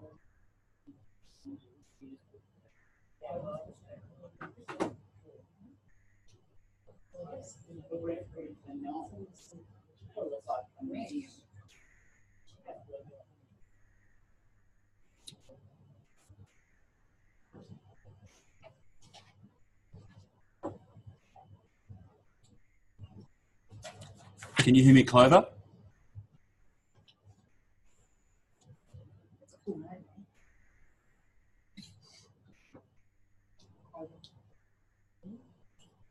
know Trevor likes your mic better. Talk if you can hear you. Trevor. Is that you, Clover? Yes, that's me. Awesome. Okay, I'm cool. just checking in to see if my Zoom works on my phone as well. It does. Yep. Nive and I can share. Sorry? Just so Nive and I can share our data. Okay. Is everybody else able to hear as well? Yep. Yeah, everyone can hear. Okay, cool. Did Neva's phone plan run out of money, did it? No, I still have. Yeah. No, Silver wants to practice. Okay, cool. Excellent. All right. So we're all on board again. Oh, hang on. Mark's not there. Where are you, Mark? Is it? Calling Mark. Just give it about a minute, guys. We'll just see where Mark is. Actually, I'll give him a call. Oh,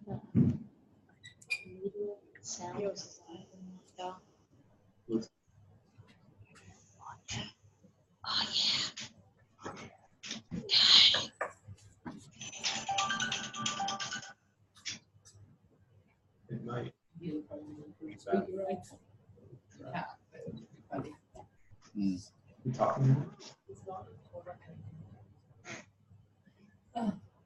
She's talking on the phone.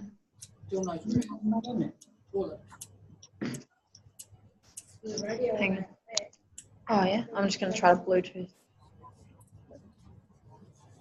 Bluetooth. Yep. Yeah, Mark, it's just me, Trevor. There you are. Okay, all good. Thanks, mate. There we go. All right, so everybody's on board. So let's go to the LMS assessment number 1, or for the guys here, we're on hard copy on page 4. Joe, did you hear what I just said? Task number 1, assessment task number 1. So what Trevor was going to tell us? All right, so just for the second time, guys, you need to be listening. Yes, Purity. The question 20. What are we rating on that? Okay, all right, just to be clear to everybody, sorry, there's a question here about question 20. Hang on, what are you writing about that? For those who didn't get it, that's fine. No, I have one. All right, so what's the question? That's when you're writing on question 9, page 7. Okay, all right.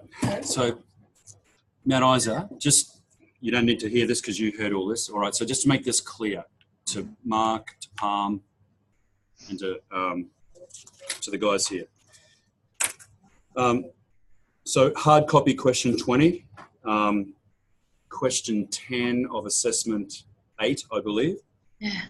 What does self-reflection include? All right, so that question, just gonna have to get these synced up. No, just thanks very much. In assessment task 5,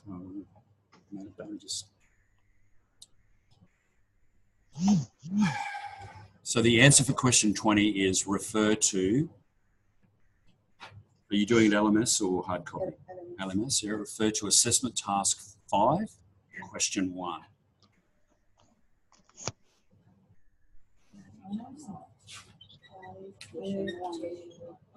All right, and then so assessment task 5, question 1, has got 2 parts. The first one is what is reflective practice?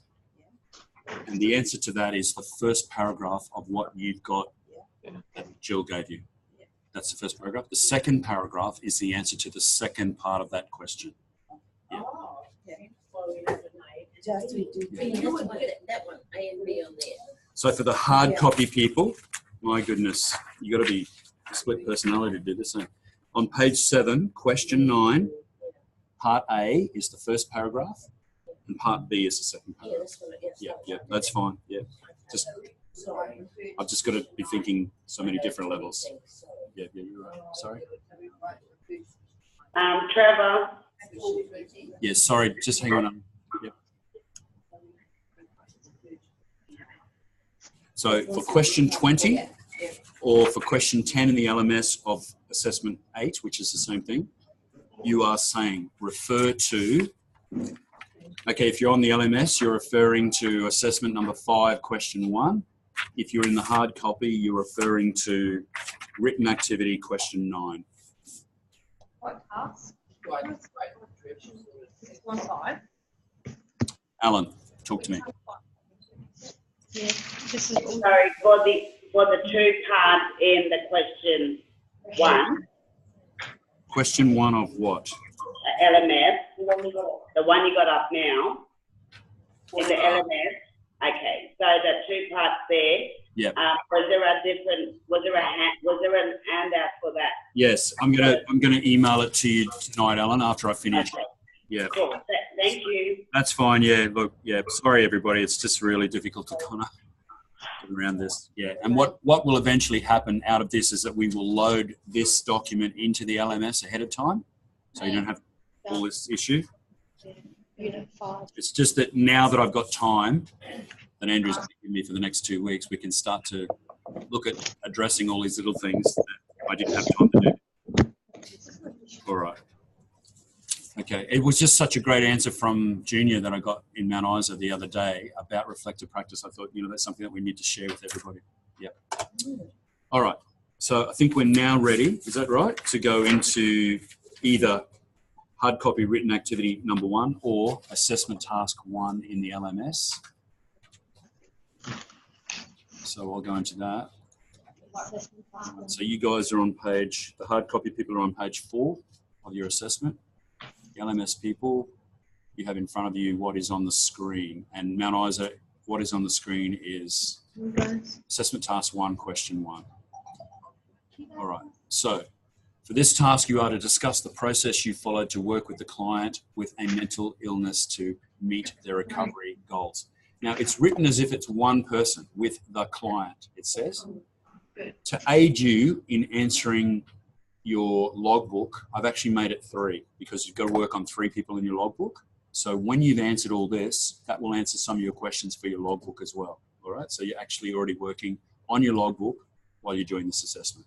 All right. Can we base it on the same 3 people? Yes, you can base it on the same 3 people. All right. So always stick with the same 3. That's a really good idea.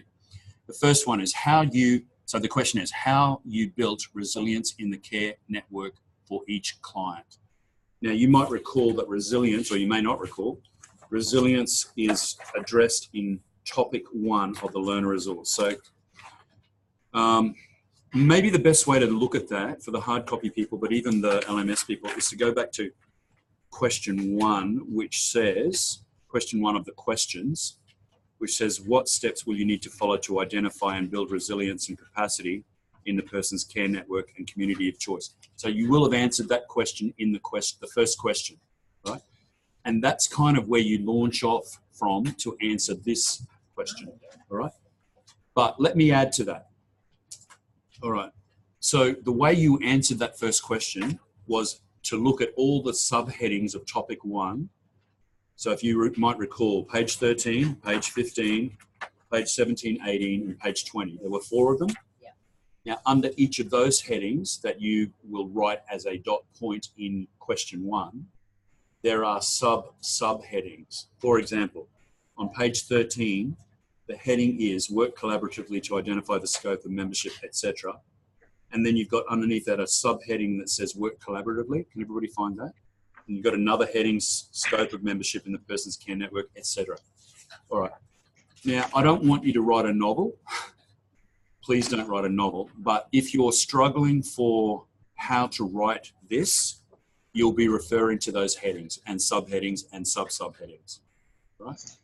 All right. So the way I would answer that, I would just get some ideas and just go, okay, I'm addressing basically everything from pages 13 to 20. And I'm going to look at the headings. That'll give me a bit of a clue about how I built resilience in the care network for those 3 clients. Give yourself a clue by looking at the subheadings and the subheadings in the book. Trevor? Yes, Clover. We were just wondering whereabouts we write that. Would we write it in client 1? Okay. All right. Now, I don't know. I hope that expands. Ah, yeah. Oh, So yeah.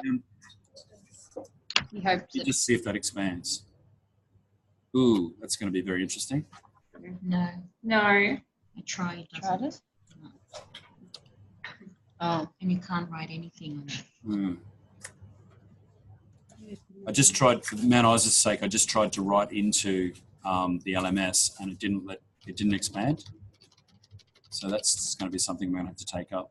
And given that I'm not here Wednesday, Thursday, Friday for the last time, it's actually taken it off the LMS as well. Hang on. Just a minute, everybody. For each client.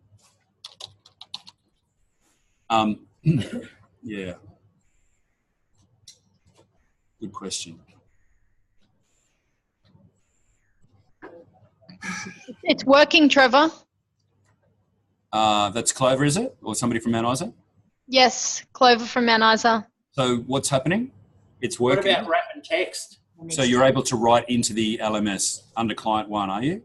Correct. And does it expand out for you, or does it push client 2 and 3 to the side? It expands. But then push. And you're left with client 2 and 3 there to answer in there as well? Expand it to the side. So when I put everything in there, it just starts pushing out everything else. Yes. See what I'm Yes. saying? Yes, that's correct. Yeah. Yep. Look, I don't have an answer for that. I've started looking for somewhere where we could upload maybe a separate document. Yeah. So I think let me have a look. I think we've got to do this answer for client 1, Yeah. client 2, and client 3. Mm-hmm. Oh Yeah, yeah. that all makes sense. Oh okay. Yeah. Sorry to those who are bored. No.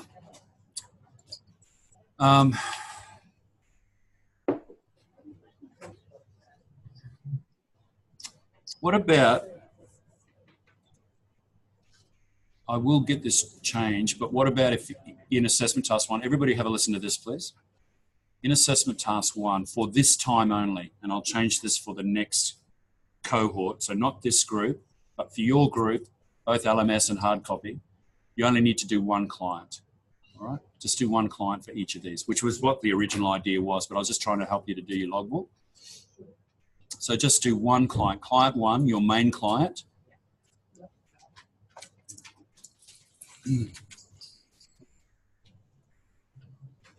And if it pushes to the side, that's fine. You know, just keep answering.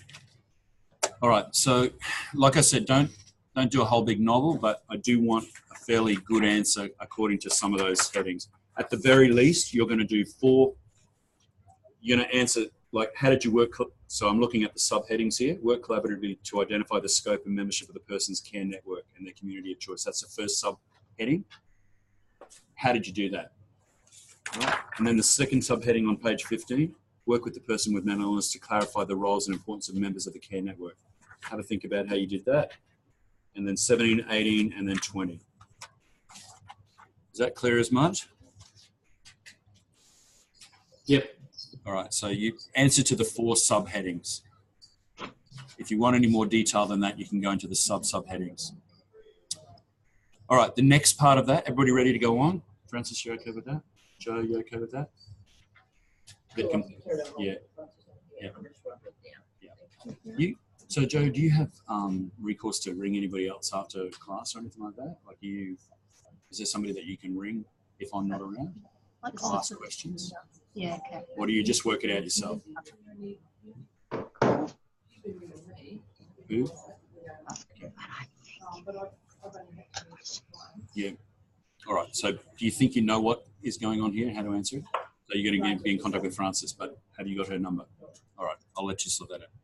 All right. So the second part of that is how you developed an effective working relationship with the client's care. Sorry, beg your pardon. How you developed an effective working relationship with the client. Okay. Now, just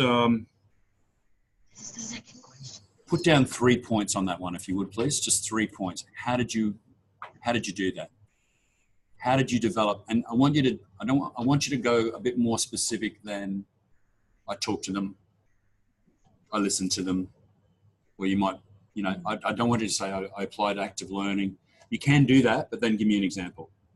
Right? How did you apply active learning? How did you talk to them?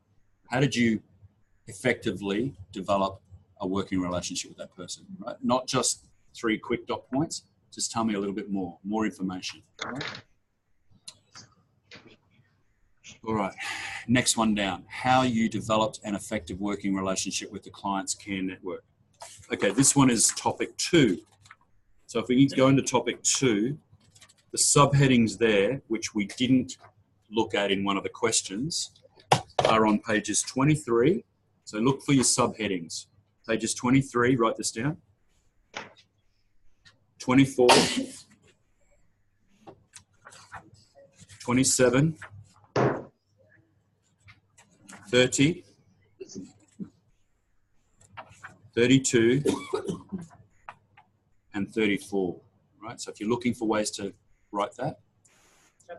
Now, having told you those pages, of which there are at least 6, 2, 4, 6, I want more than just a couple of lines, right? Please, I want that beefed out. And given that you're only doing 1 client, not 3. Would you be happy with if I squeezed 4 lines in across that page? Yes.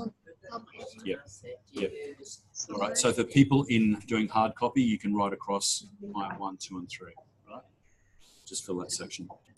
All right. Next one is what services were provided by other organisations for each of the clients. So we're just going to do this for 1 client. Remember it. And the services that were provided. All right. Just off the top of your head, what were the things that you or the organisations that you worked with that client? Right, so obviously you're going to start with GP. Did they go to a psychiatrist, psychologist? Did they go to an employment agency? Did they go to any of those other ones that we've mentioned over and over again? Right. And then the last point, how did you monitor and review the progress of the services of these and other organisations for each of the clients? That's topic 3, which starts on page 37. And you've got headings for topic 3 on pages 37, 40, 42, and 44. So at the very least, 4 dot points or 4 points to answer that.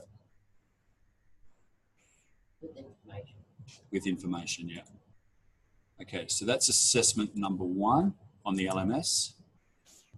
Assessment task, all right, everybody cool with that? Yeah. Assessment task 2, I'm guessing this is the one that you've already done in other units. No, it isn't. So for the hard copy people, question 2 in the written activity and question 3 in the written activity are already done. So Omar, who loads all this up, in Pakistan, mind you, hasn't put that in there. So we're going to go in the LMS straight to the hard copy is question number 4, which is, so number 4 is discussing. So this is assessment task 2 for the LMS. Discuss in 1 paragraph, more than 1 sentence, the following roles and importance of different components of the support network, including. First one, explain natural supports and their importance in the process of recovery. So page 16 it says there on your learning resource, so go to page 16. And you'll see natural supports there. Now, go back to the question. What does the question ask? Explain natural supports. Now, if you do that word for word, you will copy it. No, you will copy it. Yes, you will copy it, but you will answer the question. You know what I say about answering the question by copy and paste, hey? I'll leave that up to your conscience and whether that's actually teaching you anything, all right? If you give me that holus bolus, I can't mark you wrong, but do what you do to understand what you're writing, okay? Now, notice that there are 2 parts to this question, all right? 2 parts to it. First one is explain natural supports and their importance. So you've done that one, that's a dot point. The second dot point is give an example from your work. I don't know how many times with the last cohort they didn't answer the second part of the question. Always go back to the question and go, did I answer both parts or did I answer the full question? Right? If you do that, if you go back and check, you'll notice that if you haven't given an example, you need to give an example. Right? So from your own work, how did you do that? All right. This part is pretty easy, actually. All right, so the next one is explain peer supports, which is on page 17. Now, the heading for peer support is on page 16, so don't get confused. If you look in the learner resource, the heading for peer support is at the bottom of page 16 and then goes over the page to page 17. And if you want to, you can just write that word for word. That's going to explain it, but then you need to also give an example from your own work, all right? Now, at one place that I've worked, they had an actual, had a couple of people called peer support workers. They were people that already, yeah, there you go. So Andrew is one of those people because he's doing a certificate for mental health peer support work, right? So he's a peer, so he's got lived experience. So people I know in Selectability and some other places as well have got a peer support worker, somebody who's got lived experience, and they can actually do the job in a different way to ordinary support workers who may or may not have had lived experience. So there you go. All right. So that's the difference. So second part, explain peer support. So you will have done that. Give an example from your own work. All right. Now, if you have got no experience with a peer support worker of any kind, have a read of what it says about peer support. You can hypothetically put something down. Make it up. I wouldn't even know that you're making it up. All right. But you're making it up and giving me an example will let me see if you actually understand the concept. So in fact, it's not that bad to make it up. Next one. It says explain family and friends. I don't think that'll be too hard. That's on page 16. You could almost, in fact, I challenge you not to write what's in the book. Just write what's, but don't forget, you're not just saying family and friends are the people that you're born into and people, the friends that you make. You're going to answer also what's their importance in the process of recovery, right? Okay, so you need to answer that sub part of the first part. So family and friends, what's their importance? And then you're going to give an example from your work, all right? So you're probably working with somebody. It doesn't have to be person number one. It could be somebody else. And you're actually sometimes talking to the members of their family or sometimes talking to some of their friends. Tell me about that. Next one, explain carers. Again, that's on page, no, it is on page 16, but they don't actually talk about carers. It's under the heading family, friends, and carers. So a carer, we said before, somebody who does for. Right. Now, not all the people that we support have carers, but we do understand what a carer is. It's somebody who comes in and actually does the work for them without supporting them as such, like we do. But if you're not familiar with carers, haven't worked with any carers at all, show that you understand what a carer is by explaining it to me in your own words, which is not in the learner resource. Just try and do it off the top of your head, and then give an example.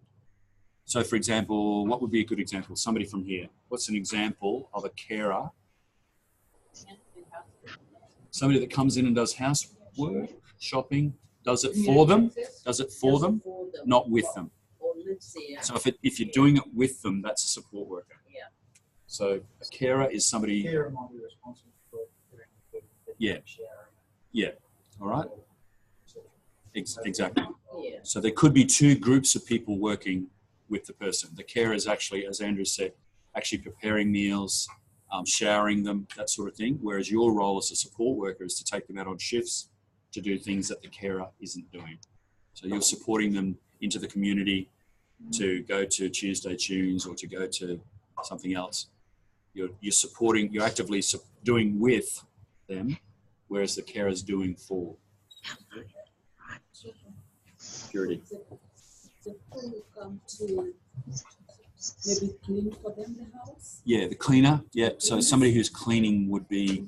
Are they carers? Yeah, that's a fine line. And they are paid? Really, somebody who comes in and does a service of cleaning is not technically a carer.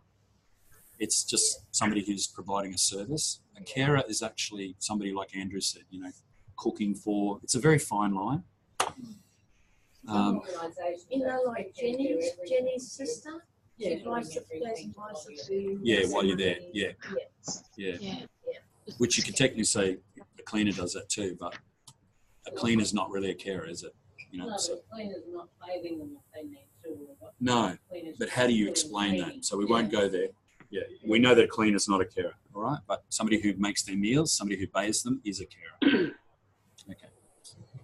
Unless you want to give some insight into that. How do you make that distinction between a cleaner and somebody who cooks meals for them and somebody who showers them? Andrew?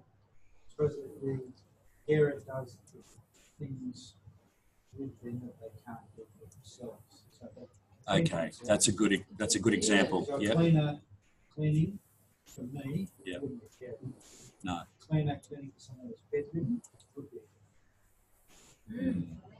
They can't do it. Interesting. Yeah. Yeah, I still struggle a little bit with that. Yeah. I get what you're saying because they're not really a carer sort of looking after things that are, you know, they die without having it. In my mind, The but way I, that I look at it is a carer is basically because the client cannot do it for themselves. yes, So they're doing everything for them. under that definition, yes, a cleaner is a carer under that definition if they can't do the cleaning themselves. Yeah. Yeah. All right. I'd still struggle a little bit with that, but I get what everybody's But I saying. think that's the important definition. They call it cleaner and they call it carer for a reason. Okay. All right. I don't know. No, but a No? cook Yeah. and a showerer, you know, they Oh, are I think carers. you get really You know what? technical. Yeah. It all gets Good job. technical. I'm All right. a carer. I think we've made the distinction between carers and support workers. Yeah. Okay. Don't forget to give an example of a carer to answer that. And the last one, explain formal services, which is on page 17. Formal services. Explain that and their importance in the process. If you're doing it off your own words, in your own words, don't forget to say what the importance in the process of recovery is. Otherwise, you're going to be marked not satisfactory on that question. Then the second part, give an example from your work.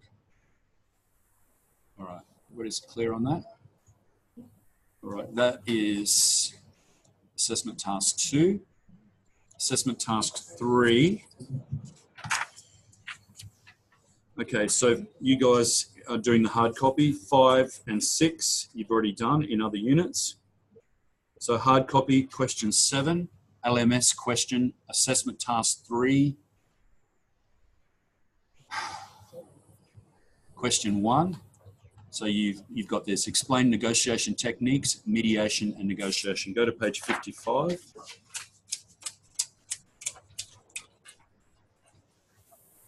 Right.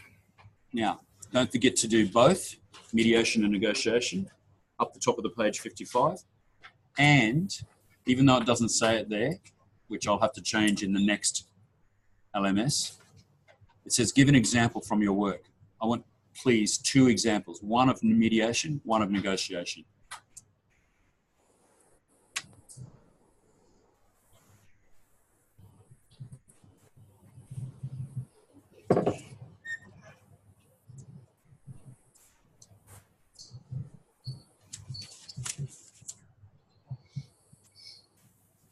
All right, next one. Explain conflict resolution techniques. That's on page 54. Now, for this one, I could tell you do the dot points. That's not explaining anything. It's just giving me dot points.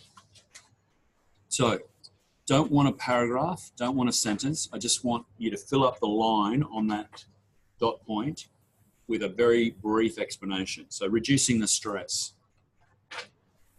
So how does that manage conflict?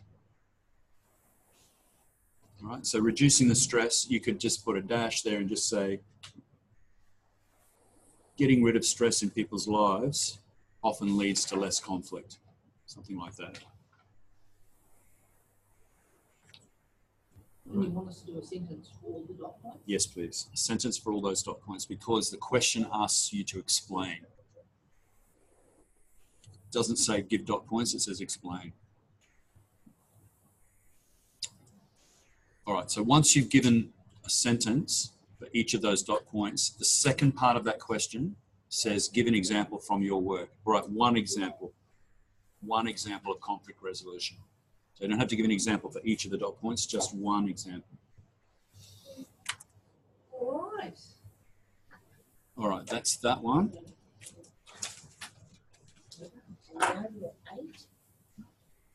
And you've done 8 and 9. No, we're not quite done yet.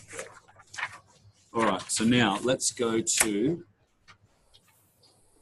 observation demonstration, which is in assessment task 6. So for Thursday night, all of those things by Thursday night you should be fairly familiar with because of tonight, what we've done tonight. So A is identify and build resilience and capacity in the person's care network and community of choice by working collaboratively, etc. All right. All of those things you're already doing. I just need to observe you doing it and assess you on that. B, develop and maintain effective working relationships with other services and programs. So we'll be role-playing that. And C, review and monitor services provided by other organisations and programs by. Now, number 1, identifying limits of your abilities, role and knowledge. I will be listening very carefully to everybody to just hear you say, look, that's something that I can't help you with. Let's talk about where you could go to get that service sorted out that you require. Okay, and then going on, making referrals to other services, identifying gaps, etc. Right. So it's all fairly, it should be a lot clearer now than it would have been had you not had tonight. Okay, just before everybody goes, are there any questions from you, Mark, or from Palm, or from Mount Isa? No, good? I'm fine. All right, everybody brain dead? I'm looking at Mark's face, I'm looking at Roseanne, and I can't see Clover and Mount Isa. Sure. And actually, ironically, I'm feeling okay because I'm got great news that I'm not working in the other job now. So I'm feeling the opposite. All right, there's a question here from Leonie which might refer to other people. So go, Leonie. On page 6, second part of the top table, you explain formal services. Yes. It's got page 17, learning resource. Yes.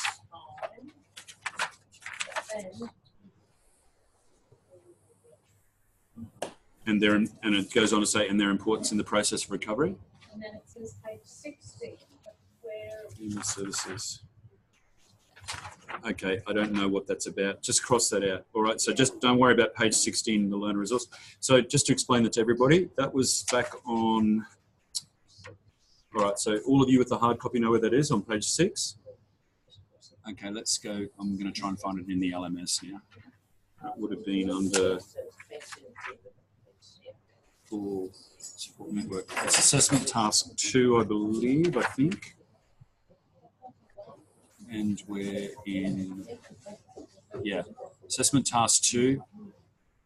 The last one, it says explain formal services, page 17 of the learner resource and their importance in the process of recovery, page 16 of the learner resource. That's not right. Pardon? Sorry? Says that more and the process of recovery and the process of recovery, page 16. So I can touch base on each box there. Yeah, okay. Maybe I've done that as a cut and paste, yeah. All right, sorry everybody. Oh, yeah. Yeah, hey, listen, I'll be the first one to tell you that, like the rest of us, I sometimes make mistakes.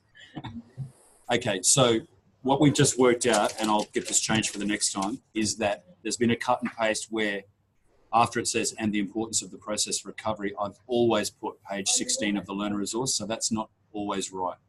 Sometimes it is, if it's on page 16, the first part of it.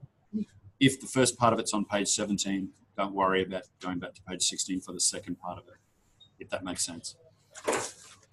Thanks, everybody. Nice to have your company. We will see you on Thursday night, Set for Purity, and maybe 1 or 2 others. Thanks, everybody. See you later. Bye.